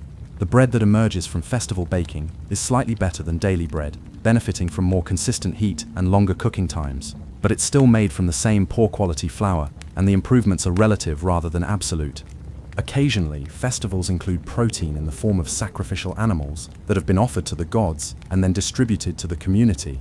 But these portions of meat are tiny, symbolic rather than nutritionally significant. A small piece of goose might be shared among 10 families. A portion of fish might provide 1 bite per person. The meat is often overcooked from being kept warm during religious ceremonies, or undercooked because there isn't enough fuel to properly prepare it for community consumption. The vegetables available at festivals are the same onions, leeks, and lentils that define daily meals, just presented in slightly different arrangements. Onions might be arranged in decorative patterns. Lentils might be cooked in larger pots that allow for more even heating. But the fundamental limitations of Egyptian vegetables remain unchanged. They're still bitter, harsh, and difficult to digest in meaningful quantities. The social aspects of festival eating reveal both the community bonds and the underlying scarcity that defines Egyptian life. Families share their carefully hoarded food supplies, creating temporary abundance through collective sacrifice. But this sharing is carefully measured and observed, with social pressure to contribute balanced against the knowledge that excessive generosity could lead to personal starvation later. Children experience festivals as magical events where food becomes slightly more plentiful, and community bonds are reinforced through shared eating. But their excitement is based on relative improvement rather than objective quality. The festival foods that seem wonderful to children who have known only deprivation would be recognized as barely adequate by any modern standards. The religious significance of festival foods adds meaning that transcends their actual nutritional or gustatory value. Bread shaped like sacred animals carries spiritual importance that makes the eating experience feel special despite the unchanged reality of gritty, tough texture and bland flavor. Beer designated for religious celebration becomes sacred through context rather than quality, creating a sense of participation in divine favor despite its unpleasant taste. The preparation for festivals requires weeks of careful planning and resource management. Families must save portions of their daily rations, reducing their already inadequate nutrition in order to create temporary abundance for celebration. This preparation period involves real sacrifice, with people eating even less than usual in order to have something special for the festival day. The aftermath of festivals reveals the true cost of celebration. The food supplies that were concentrated for festival consumption leave families with reduced rations for days or weeks afterward. The temporary abundance created by pooling resources is followed by extended periods of even greater scarcity. Festival eating is borrowed abundance that must be repaid through increased deprivation. Different social classes experience festival foods differently, but even the wealthy are limited by the fundamental constraints of Egyptian agriculture and food production. Royal festival foods might include honey, dried fruits, and better quality beer, but these improvements are matters of degree rather than kind. The pharaoh's festival bread is still made from flour that contains stone particles, and his beer is still thick and sour by modern standards. The seasonal timing of festivals often coincides with periods when certain foods might be slightly more available. Harvest festivals occur when grain is fresh and more nutritious. Spring festivals might coincide with the brief period when some vegetables are growing well. But these seasonal improvements are marginal, and the fundamental limitations of Egyptian food production affect festival foods just as they affect daily meals. The psychological impact of festivals extends beyond the actual food consumed. The anticipation of slightly better food, the social interaction around shared meals, and the religious significance of communal eating create experiences that feel meaningful despite their objective limitations. Festivals provide hope and community connection that make the daily struggle with inadequate food more bearable. The decorative aspects of festival foods require considerable time and effort for minimal practical benefit. Shaping bread into animal forms, arranging vegetables in symbolic patterns, and creating special beer for religious purposes consume resources that could be used for improving food quality. But these decorative elements provide psychological and spiritual value that justifies their cost in a society where meaning must be found in small improvements to otherwise harsh conditions. The competitive aspects of festival food preparation create additional social pressures. Families strive to contribute impressive dishes to community celebrations, even when such contributions strain their resources beyond reasonable limits. The social status associated with providing good festival foods encourages behavior that prioritizes appearance over practical nutrition. As the festival winds down and you return to your normal food routine, the contrast between celebration and daily reality becomes stark. The slightly larger portions, marginally better beer, and decoratively shaped bread fade into memory, leaving you with the same fundamental challenges of surviving on inadequate nutrition. The festival provided temporary hope and community connection, but it also highlighted the limitations that define Egyptian food culture. The festival foods that seemed special in context reveal themselves to be variations on the same limited ingredients, prepared with the same primitive techniques and hampered by the same resource constraints. The celebration wasn't really about better food, but about community solidarity in the face of shared hardship and the human need to find meaning and joy, even in circumstances defined by scarcity and limitation. Chapter 9. Priests ate better than pharaohs. As the festival activities quiet down and the community disperses back to their individual struggles with daily survival, You notice a different kind of food preparation happening at the temple complex. The smoke rising from the sacred kitchens carries scents that are foreign to your experience. Properly roasted meat, bread made from fine flour, and the subtle sweetness of honey-flavored offerings. This is where the best food in ancient Egypt is prepared, not for the pharaoh in his distant palace, but for the priests who serve the gods on a daily basis. The irony is profound and telling. The divine pharaoh, theoretically the most powerful person in Egypt and the earthly representative of the gods themselves, eats food that is constrained by the same practical limitations that affect everyone else in the kingdom. His bread might be made from slightly cleaner flour, his beer might be filtered through finer cloth, and his vegetables might be fresher, but he's still consuming variations of the same basic Egyptian ingredients prepared with the same primitive techniques. But the priests live differently. They receive the food offerings made to the gods, and these offerings represent the finest quality ingredients available in Egypt. Every day, wealthy individuals and government officials present the temples with the best bread they can afford, the finest beer available, the choicest cuts of meat, and the most perfect fruits that can be obtained. These offerings accumulate in temple storerooms, creating an abundance of high-quality food that exists nowhere else in Egyptian society. The theological justification for this system is elegant in its simplicity. The gods must be offered the finest possible food to maintain their favor and ensure the continued prosperity of Egypt. But gods, being divine, don't actually consume physical food. They absorb the spiritual essence of the offerings, leaving the physical substances intact. These spiritually blessed but physically unchanged foods are then consumed by the priests who maintain the temples, creating a system where religious duty justifies the best nutrition available in the society. The quality difference between priestly food and common food is dramatic. The bread consumed by priests is made from wheat that has been carefully cleaned, removing most of the chaff, debris, and stone particles that contaminate common flour. This bread is lighter, finer, and actually pleasant to eat. The priest's beer is made from fresh grain, using controlled fermentation techniques that produce a cleaner, more palatable beverage. Their meat comes from healthy animals that have been properly slaughtered and prepared, rather than the diseased scraps and carrion that might occasionally reach common tables. The preparation techniques available to temple kitchens are superior to anything found in ordinary households. Temples have dedicated cooking facilities with well-built ovens, adequate fuel supplies, and skilled cooks who understand advanced food preparation methods. The priests eat bread that's properly baked, meat that's thoroughly cooked, and vegetables that have been prepared with techniques designed to enhance rather than merely preserve nutrition. The variety of foods available to priests far exceeds what any other group in Egyptian society can access.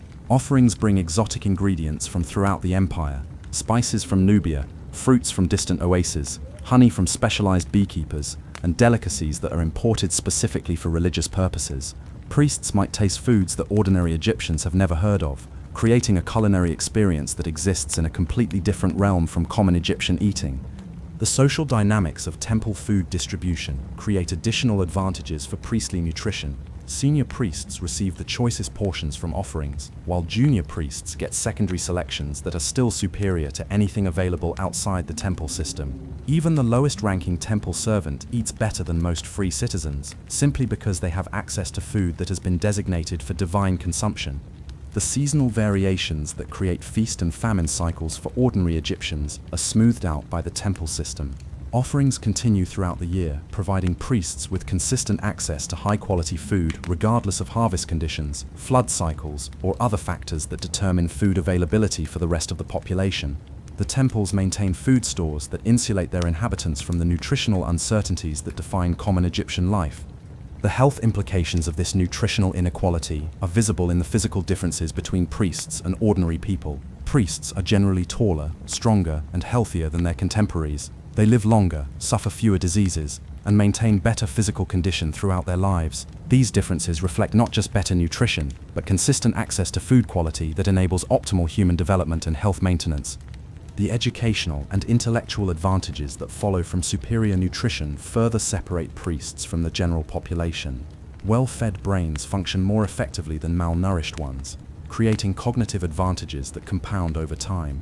Priests who eat properly can engage in complex intellectual work, maintain detailed records, and develop sophisticated religious and administrative systems that would be impossible for people whose mental function is compromised by poor nutrition. The political implications of priestly food privileges extend throughout Egyptian society. Priests who eat well are beholden to the system that provides their superior nutrition, creating powerful incentives to maintain religious and social structures that benefit their class. The dramatic difference between priestly nutrition and common nutrition helps explain why Egyptian religion was so focused on afterlife rewards rather than improvements to earthly conditions. The contrast between royal and priestly diets reveals interesting aspects of power dynamics in ancient Egypt. The pharaoh's food, while better than common fare, is still limited by the practical constraints of Egyptian food production and preservation. Royal kitchens must prepare food for large numbers of people using ingredients that are available in sufficient quantities. Priests, on the other hand, consume food that has been specifically selected for quality rather than quantity, creating eating experiences that are superior even to royal meals. The preparation techniques used in temple kitchens represent the highest level of culinary sophistication available in ancient Egypt. Temple cooks have access to multiple cooking fires, proper utensils, and the time necessary to prepare food carefully. They can afford to discard inferior ingredients, cook foods thoroughly, and present meals that are both nutritious and palatable. The contrast with common cooking methods, where every scrap must be used and fuel is too precious to waste on proper preparation, creates fundamentally different eating experiences. The storage facilities available to temples allow for food preservation techniques that are impossible in ordinary households. Temple granaries are better constructed, more secure, and maintained at conditions that minimize spoilage. The priests eat grain that has been properly stored, free from the mold, insects, and contamination that affect common food supplies. Their preserved meats and fruits retain more of their original quality because temple storage methods are superior to anything available to ordinary families. The psychological impact of eating well affects every aspect of priestly life and behavior. Priests who enjoy satisfying, nutritious meals develop different relationships with food, authority, and social order than people who struggle with hunger and poor nutrition. Their well-fed contentment creates attitudes that support existing power structures and religious systems, while their nutritional advantages enable them to perform the intellectual and administrative work that maintains their privileged position. The training and education required for priestly positions are themselves dependent on adequate nutrition. Learning to read and write, memorizing religious texts, and mastering complex ceremonial procedures require mental capacities that are compromised by malnutrition. The superior food available to priests creates a self-reinforcing cycle where good nutrition enables education, which leads to priestly positions, which provide access to better food. The family structures of priestly households benefit from the improved nutrition available through temple connections. Priestly children grow up eating better food than their contemporaries, developing stronger bodies and more effective cognitive abilities. These advantages are passed down through generations, creating family lines that maintain superior nutrition and social position across multiple generations. The medical knowledge available to priests includes understanding of nutrition and food preparation that is unknown to ordinary people. Temple education includes information about food safety, nutritional requirements, and preparation techniques that enable priests to maximize the benefits of their superior ingredients. This knowledge, combined with access to better food, creates health advantages that extend far beyond simple caloric intake. The ritual aspects of priestly meals add psychological and spiritual dimensions to their superior nutrition. Food that has been blessed through religious ceremony carries meaning beyond its nutritional value, creating eating experiences that combine physical satisfaction with spiritual fulfillment. Priests consume not just better food, but food that has been imbued with religious significance that enhances the psychological benefits of eating well. The social isolation of priestly food privileges creates tensions within Egyptian society. The dramatic differences between temple nutrition and common nutrition are visible to everyone, but they're justified through religious doctrine that makes questioning them equivalent to challenging divine will. This religious protection of nutritional inequality helps maintain social stability while perpetuating systems that benefit a small priestly class at the expense of general population welfare. The economic impact of temple food consumption represents a significant drain on Egyptian agricultural production. The finest foods available in the kingdom are diverted to temple use, removing high-quality nutrition from general circulation and concentrating it among a small population of religious professionals. This concentration of nutritional resources reflects broader patterns of wealth and resource distribution that characterize ancient Egyptian society. The international implications of priestly nutrition affect Egypt's relationships with neighboring kingdoms and trading partners. Foreign visitors who are entertained at temples experience Egyptian food at its finest, creating impressions of Egyptian prosperity and sophistication that don't reflect the nutritional reality for most Egyptians. These diplomatic meals showcase the best of Egyptian cuisine while concealing the widespread malnutrition that affects the majority of the population. The seasonal celebrations and religious festivals that provide temporary nutritional improvements for ordinary Egyptians are everyday realities for temple priests. The special foods that common people might taste once or twice a year are regular components of priestly meals. This disparity in access to celebratory foods creates different relationships with pleasure, anticipation. The waste that inevitably accompanies abundant food supplies in temple kitchens would represent significant nutrition for ordinary families. Scraps from priestly meals, imperfect offerings that are discarded, and surplus foods that spoil before consumption could feed hungry families. But religious protocols prevent this redistribution. The sanctity of temple food creates barriers to sharing that maintain nutritional inequality, even when abundance exists. The cooking techniques and recipes developed in temple kitchens represent the pinnacle of Egyptian culinary knowledge, but this knowledge remains largely confined to religious institutions. The advanced food preparation methods that create palatable, nutritious meals for priests are not shared with the general population, maintaining technological advantages that reinforce social hierarchies. The preservation methods used for temple foods are more sophisticated than anything available to ordinary households. Priests consume preserved meats, fruits, and vegetables that retain more of their original nutritional value and palatability. These preservation techniques, if widely shared, could improve nutrition throughout Egyptian society, but they remain temple secrets that maintain priestly advantages. The agricultural planning that ensures consistent high-quality food supplies for temples demonstrates sophisticated resource management that could benefit all Egyptians. Temple administrators coordinate crop production, harvest timing, and food distribution with efficiency that surpasses anything available to ordinary communities. This administrative sophistication creates reliable nutrition for priests while leaving common people vulnerable to agricultural uncertainties. As you observe the daily reality of priestly nutrition from your position of chronic hunger and poor food quality, you understand that Egyptian society has created a system where the people who perform religious functions on behalf of the gods eat better than the divine pharaoh himself. This inversion of expected hierarchy reflects the practical realities of food distribution in a society where religious institutions accumulate the finest resources while maintaining theological justifications for their consumption. The priests who eat well every day while blessing the meager offerings of hungry families embody the contradictions inherent in Egyptian social organization. They represent divine favor while enjoying earthly abundance, speak of spiritual rewards while experiencing physical satisfaction, and maintain religious systems that promise afterlife compensation for earthly deprivation while never experiencing such deprivation themselves. Chapter 10. Women's Work and Food Misery. As dawn breaks over the Nile, before the men begin their daily labors, and before children start their games, the women of Egypt are already deep into the back-breaking work that transforms inedible raw materials into something that might charitably be called food. The grinding stones are already singing their monotonous song. The fires are being coaxed to life with precious fuel, and hands that never fully recover from yesterday's burns are beginning today's cycle of food preparation that will consume every available hour until exhaustion forces sleep. You are a woman in ancient Egypt, and your life is defined by the endless, thankless labor of feeding your family with ingredients that resist every attempt to make them palatable. Your day begins before sunrise with the grinding of grain, a task that requires your full body weight pressed against stone implements that wear away not just the wheat, but your hands, your back, and your spirit. The quern stones are heavy, unforgiving tools that demand hours of circular motion to produce even small amounts of flour. Your shoulders ache constantly from the repetitive motion. Your knees are permanently damaged from kneeling beside the grinding stones. Your hands are cut and scarred from contact with rough stone surfaces. The grinding never ends.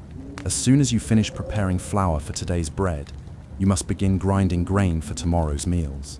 The stones become clogged with grain fragments and must be cleaned carefully to avoid wasting precious food. The flour you produce is never consistent in texture or quality, creating bread that varies from batch to batch in ways that make meal planning impossible. Some days the flour is too coarse, creating bread that's almost impossible to chew. Other days it's too fine, producing loaves that fall apart before they can be eaten. The physical toll of grinding grain ages women prematurely and destroys their bodies systematically. Archaeological evidence from ancient Egyptian remains shows that women's skeletons bear distinctive damage patterns that result from years of grinding grain, compressed vertebrae, worn knee joints, and repetitive stress injuries in arms and shoulders mark women's bones in ways that clearly identify their role in food production. These skeletal changes begin in adolescence and worsen throughout women's lives, creating chronic pain and disability that affect every other aspect of their existence. After grinding comes the mixing of dough, another physically demanding process that requires strength, endurance, and skill that you've developed through years of practice.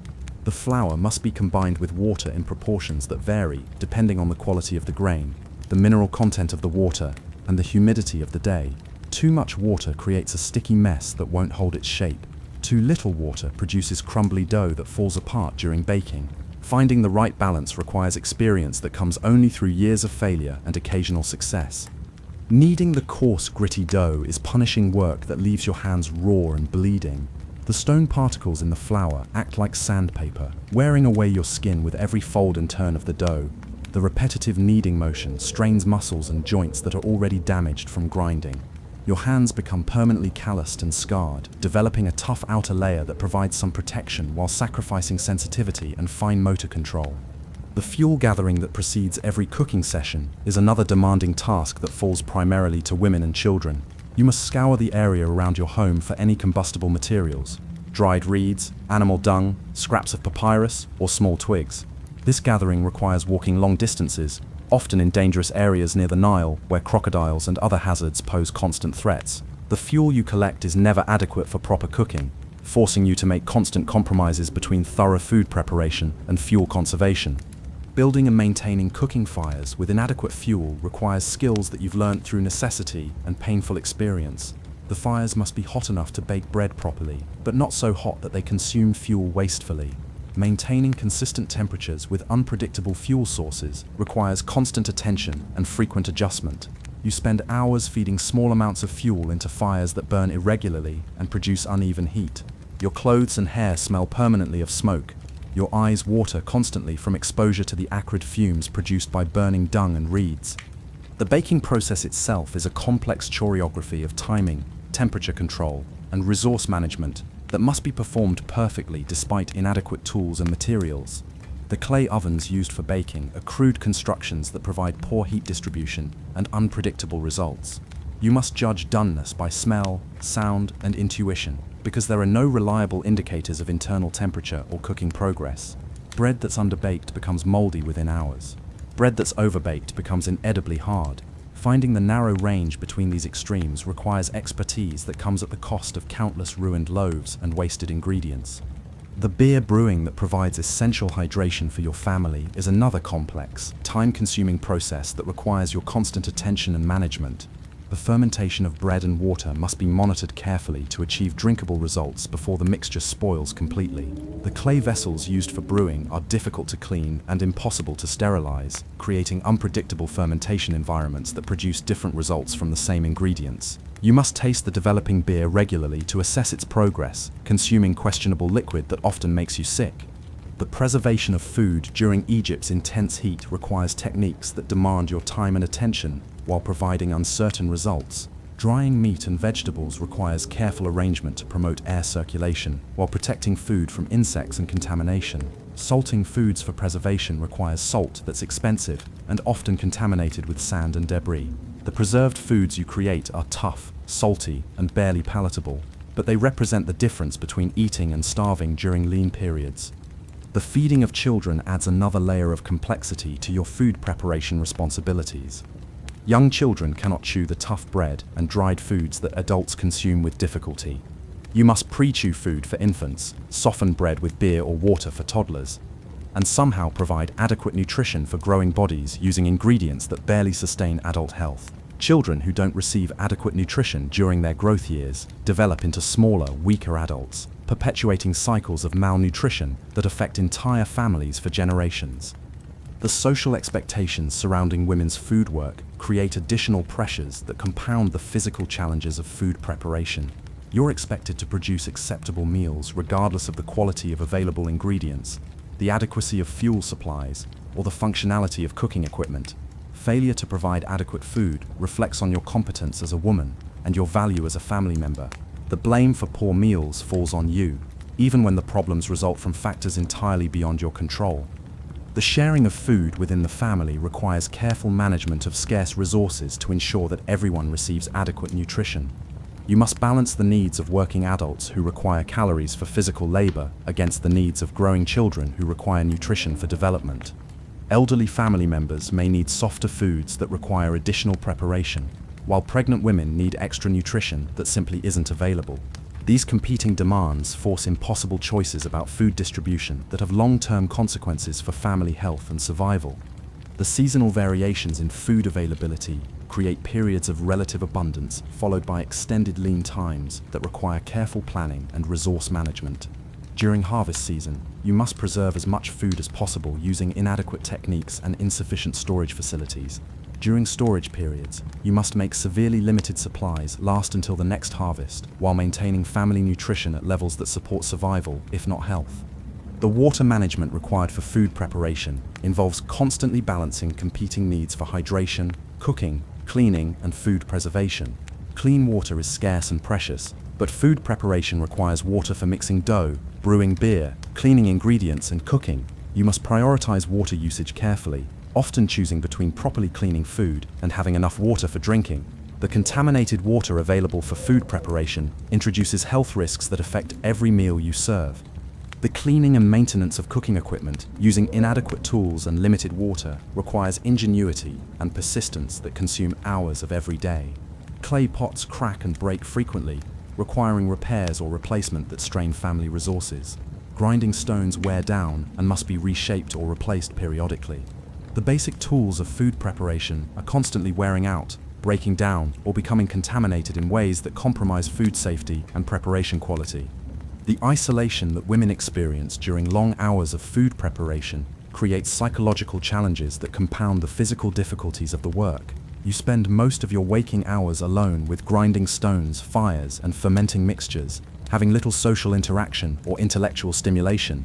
The repetitive nature of food work creates mental numbing that affects your ability to think clearly about problems or solutions. The chronic fatigue from physical labor makes it difficult to maintain emotional connections with family members or participate in community activities. As evening approaches and you serve another meal of gritty bread, sour beer, and harsh vegetables to your family, you understand that your life's work consists of transforming barely edible raw materials into marginally acceptable food using inadequate tools and insufficient resources. Your success is measured not by the quality or pleasure of the meals you create, but by your family's survival through another day of marginal nutrition. This is the reality of women's food work in ancient Egypt: essential, endless, unrecognized, and barely adequate for sustaining life. Chapter 11. When the Nile failed. The boat that should be bringing news of a successful flood season approaches your village with unusual slowness, and even from a distance, you can see that the faces of the men aboard carry expressions that make your stomach tighten with a fear that goes deeper than daily hunger. The Nile, the source of all life in Egypt, has failed. The annual flood that brings fertile silt and replenishes the irrigation channels has not arrived as expected, or arrived with insufficient volume to sustain the agricultural cycles that keep Egypt alive. You are about to experience what happens when the foundation of Egyptian civilization cracks beneath the weight of natural catastrophe. The first signs of famine begin subtly, with small changes in daily routines that seem manageable at first. The grain rations distributed by local officials become slightly smaller. The beer becomes more watered down, stretched to make limited supplies last longer. Families begin eating their seed grain, the precious stores that should be saved for next year's planting but become impossible to preserve when faced with immediate starvation. These early adaptations feel temporary, manageable adjustments to challenging circumstances, but they represent the beginning of a cascade of food failures that will reshape every aspect of life along the Nile. Within weeks, the carefully maintained social order that governs food distribution begins to break down under the pressure of scarcity that exceeds even Egyptian norms. The communal ovens that normally provide shared baking facilities become sources of conflict as families compete for access to cook their dwindling food supplies. Neighbors who previously shared resources and supported each other in times of difficulty become protective of their remaining food stores, creating suspicion and tension that fracture community bonds. The black market economy that emerges during famine reveals the true desperation of people who have already been living on the edge of survival. A single cup of grain commands prices that would normally purchase a month's worth of food. Families sell their tools, their furniture, their clothing, and eventually their children in exchange for small amounts of food that provide temporary relief but no long-term solution. The social fabric that holds communities together unravels as survival instincts override cultural norms and moral obligations. The foods that people turn to when normal supplies disappear tell a grim story of human adaptability under extreme conditions. The weeds and grasses that grow wild along the Nile become primary food sources, even though they provide little nutrition and often cause digestive problems. The bark from trees is stripped, dried, and ground into flour that produces bread-like substances that fill stomachs without providing meaningful sustenance. Reed roots are dug from marshy areas and consumed raw or cooked, creating meals that are more water than nutrition. The desperate foraging that famine requires drives people to consume plants, seeds, and other materials that would normally be recognized as inedible or dangerous.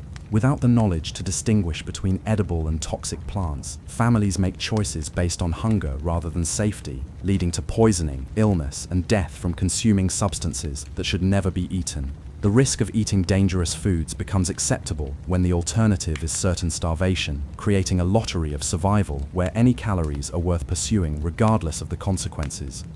The transformation of food standards during famine illustrates how quickly human expectations can adapt to circumstances that would be unthinkable under normal conditions. Moldy grain that would normally be fed to animals becomes precious human food, carefully cleaned and prepared to remove the worst contamination while preserving any nutritional value. Meat from animals that died of disease becomes acceptable protein sources when properly cooked to kill harmful organisms. The distinction between food and non-food blurs as hunger overrides safety concerns and cultural taboos. The hoarding behaviors that emerge during famine create additional layers of social tension and moral complexity. Families who have managed to preserve small food stores face impossible decisions about sharing with starving neighbors or protecting their own survival. The ethical frameworks that govern normal social relationships break down when sharing food means condemning your own children to starvation. Communities divide between those who share resources and those who hoard them, creating lasting resentments that persist long after famine conditions end.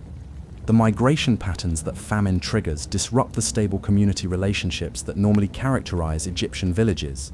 Families abandon their homes in search of areas where food might be more available, creating streams of refugees who compete for resources in regions that may be equally affected by failed harvests. These population movements spread diseases, overwhelm local food supplies, and create social instability that compounds the challenges of managing famine conditions.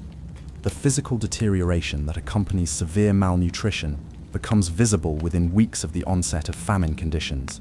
Adults lose weight rapidly, becoming skeletal figures whose clothes hang loosely on shrinking frames.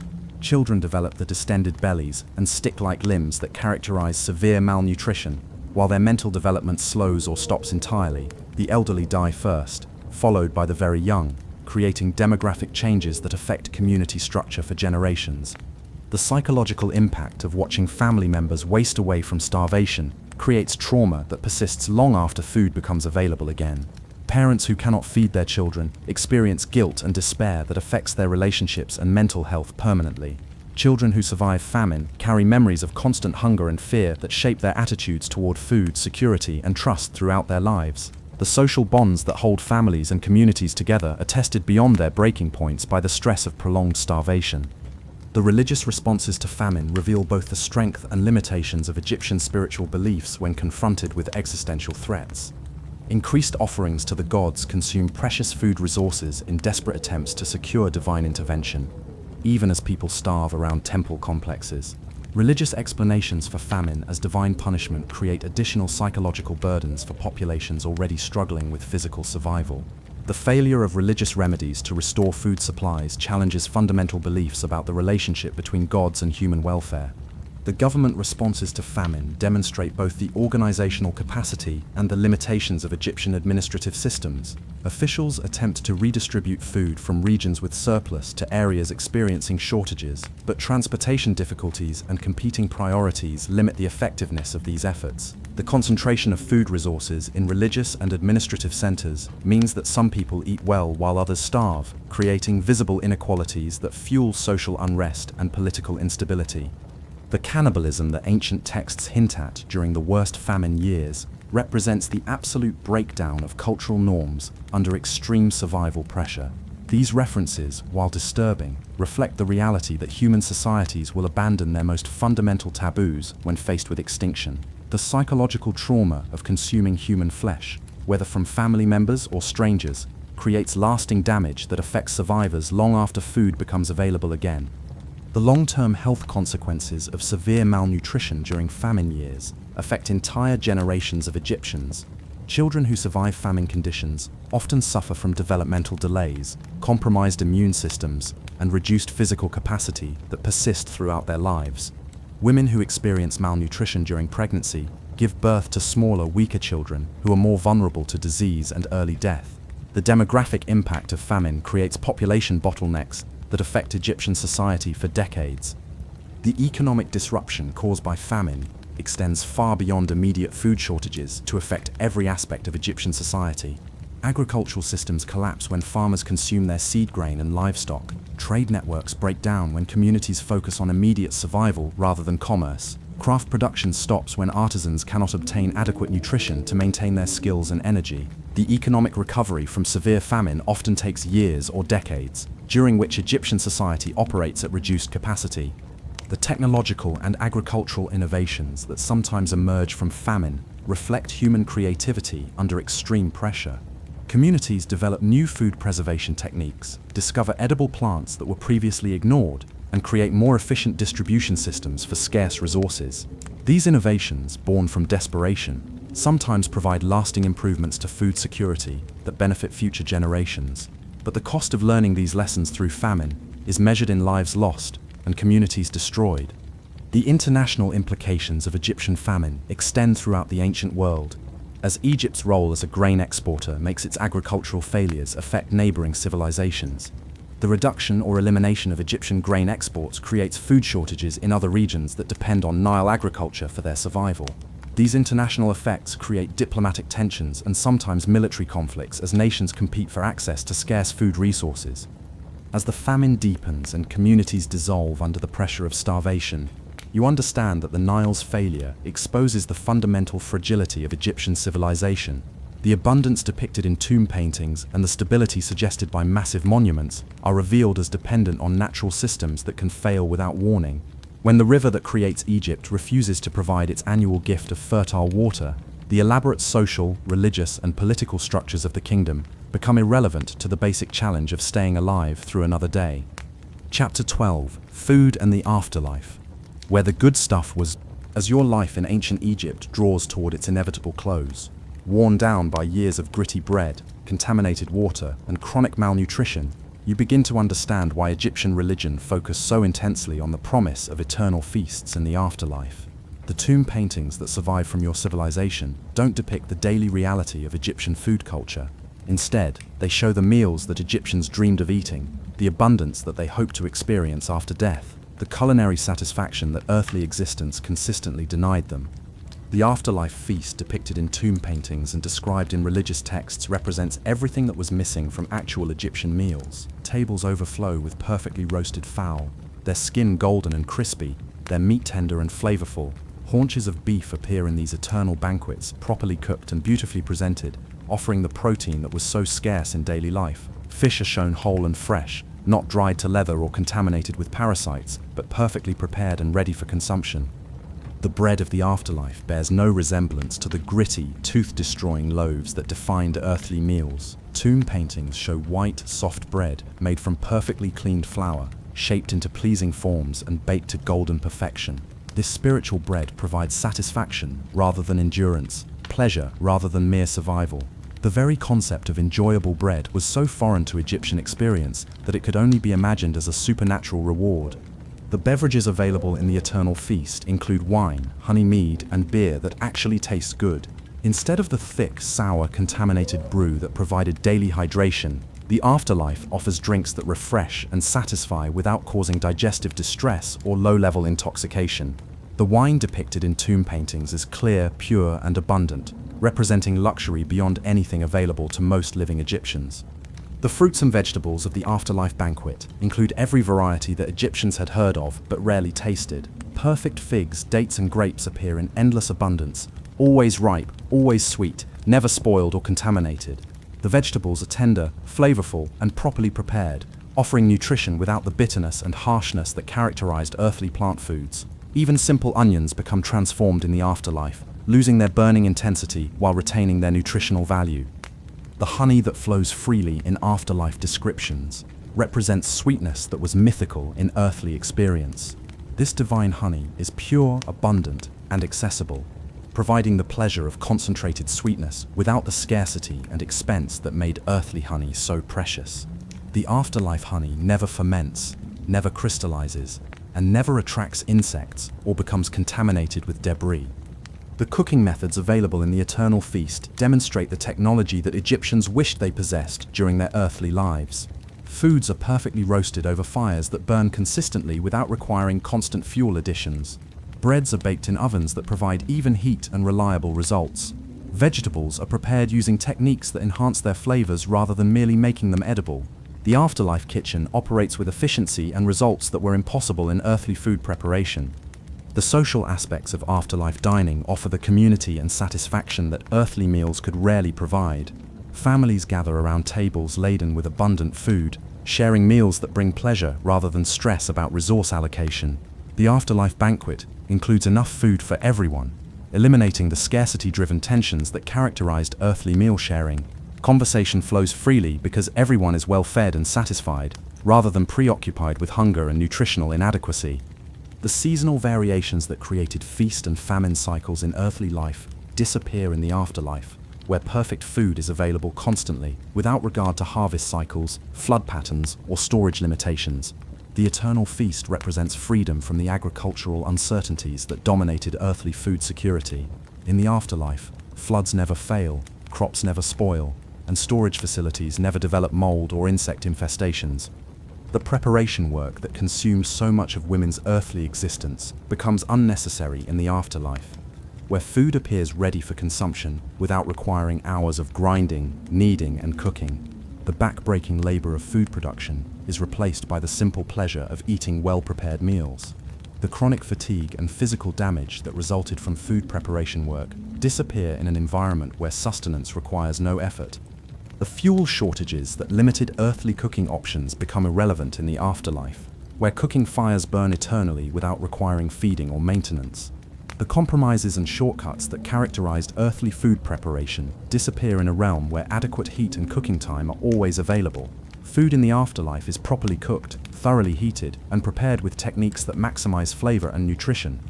The preservation problems that plagued earthly food storage are eliminated in the afterlife, where food never spoils, never becomes contaminated, and never requires protection from insects or environmental damage. The careful rationing and resource management that defined earthly eating become unnecessary when abundance is eternal and unconditional. Storage facilities in the afterlife never run empty and never require maintenance or protection. The digestive problems that resulted from poor food quality disappear in the afterlife, where perfect nutrition is absorbed easily and completely by bodies that no longer suffer from malnutrition or chronic illness. The bloating, cramping, and intestinal distress that accompanied earthly meals are replaced by the satisfaction and comfort that proper nutrition provides. Even the dental problems caused by gritty bread are healed in the afterlife. The competitive aspects of earthly food acquisition are eliminated in the afterlife, where everyone has access to unlimited abundance without needing to compete for resources or worry about equitable distribution. The social tensions created by food scarcity disappear when there's enough perfect food for everyone. The hierarchy and inequality that characterized earthly food distribution become irrelevant in a realm of universal abundance. The religious significance of afterlife food extends beyond mere compensation for earthly deprivation to represent divine reward for proper behavior and religious observance during life. The quality of afterlife feasts is presented as dependent on earthly conduct, creating incentives for accepting difficult conditions during life in hopes of eventual reward. This religious framework makes earthly food suffering meaningful by promising eventual compensation. The artistic representations of afterlife food in tomb paintings serve multiple functions beyond religious illustration. They preserve knowledge of foods that were rare or unknown to most Egyptians, creating cultural memory of culinary possibilities that existed somewhere beyond common experience. These images also provide hope and motivation for people whose daily food experiences were consistently disappointing. The contrast between earthly and afterlife food reveals the depth of Egyptian understanding about what constituted proper nutrition and satisfying meals. The specificity of afterlife food descriptions suggests that Egyptians knew exactly what they were missing in their daily diets and could imagine clearly what better nutrition would look like.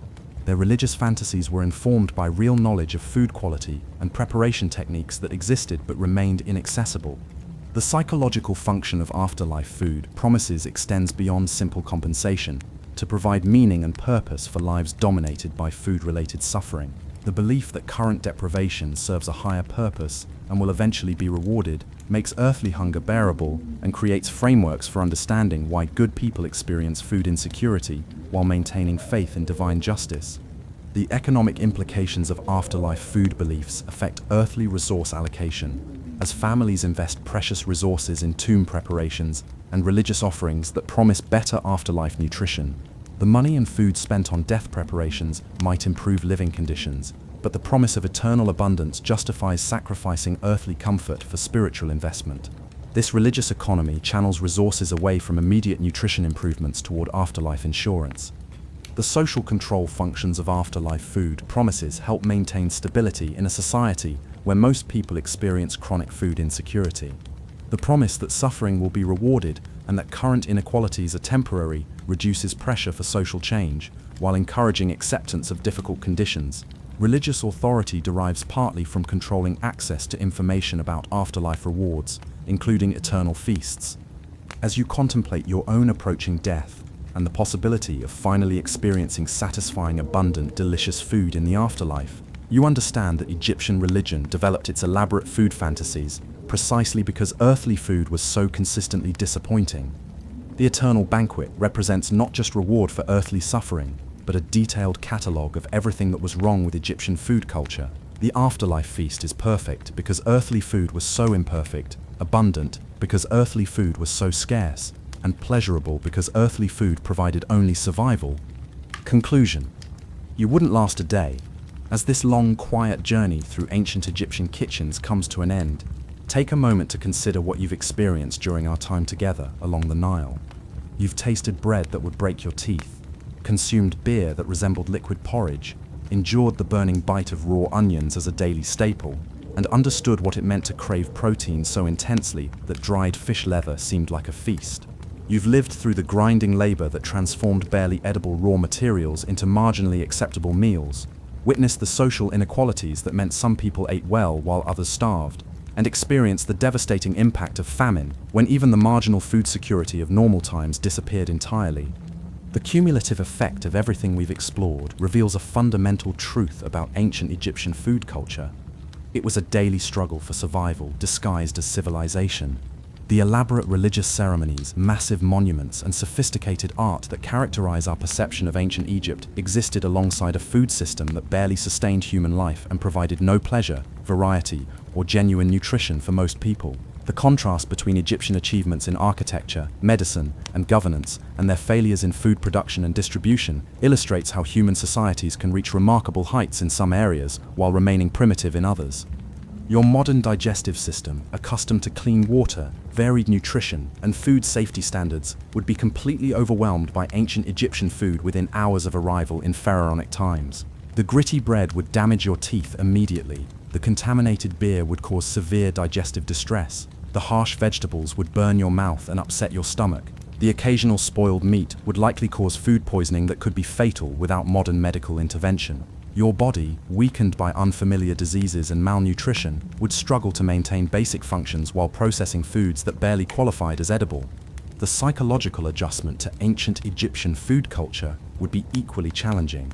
your expectations of food as a source of pleasure, comfort, and social connection would be completely frustrated by meals that provided only basic calories with maximum discomfort. The constant hunger, despite eating regularly, would affect your mood, cognitive function, and emotional stability in ways that would transform your entire personality. The endless food preparation work required to produce barely adequate meals would consume so much time and energy that little would remain for other activities or interests. The social implications of ancient Egyptian food culture would reshape your understanding of human relationships and community bonds.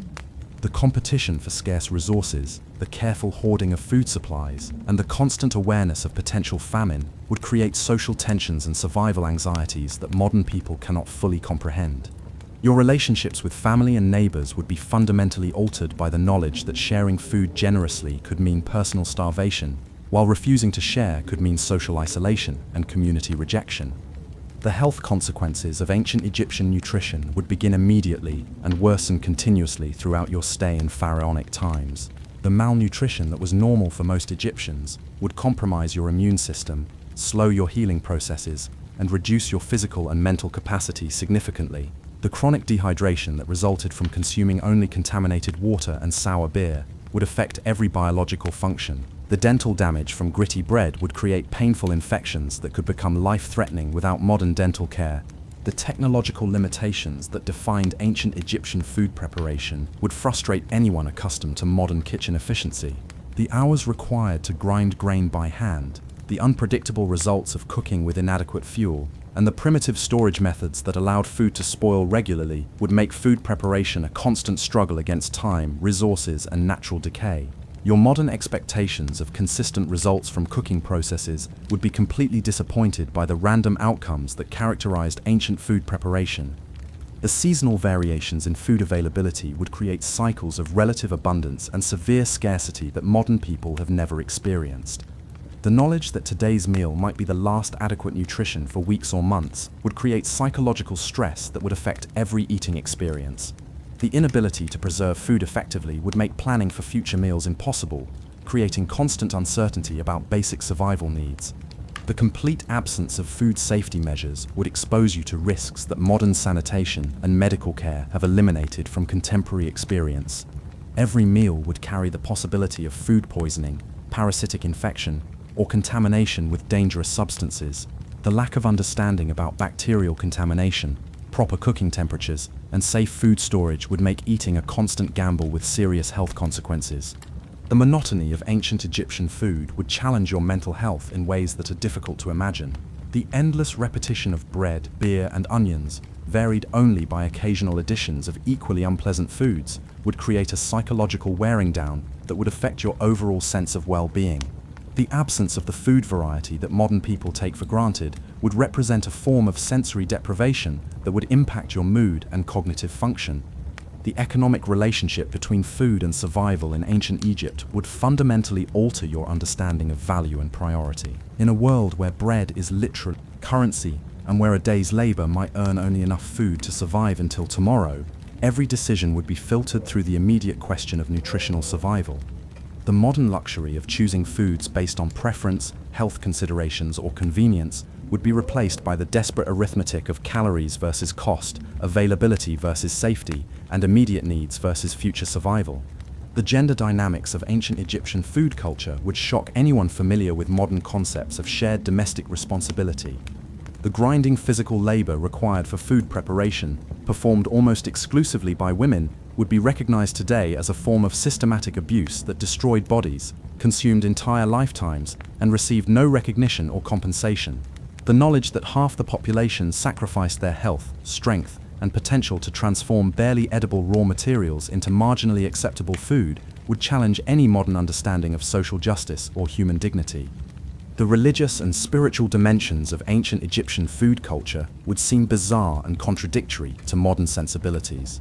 The elaborate food offerings to gods who couldn't eat, while people starved in the same communities, would appear as obvious misdirection of scarce resources. The promise of abundant afterlife feasts, as compensation for earthly food deprivation, would be recognized as a sophisticated system of social control that encouraged acceptance of unnecessary suffering through promises of eventual reward. The environmental factors that shaped ancient Egyptian food production would make modern people appreciate the agricultural stability that contemporary societies take for granted.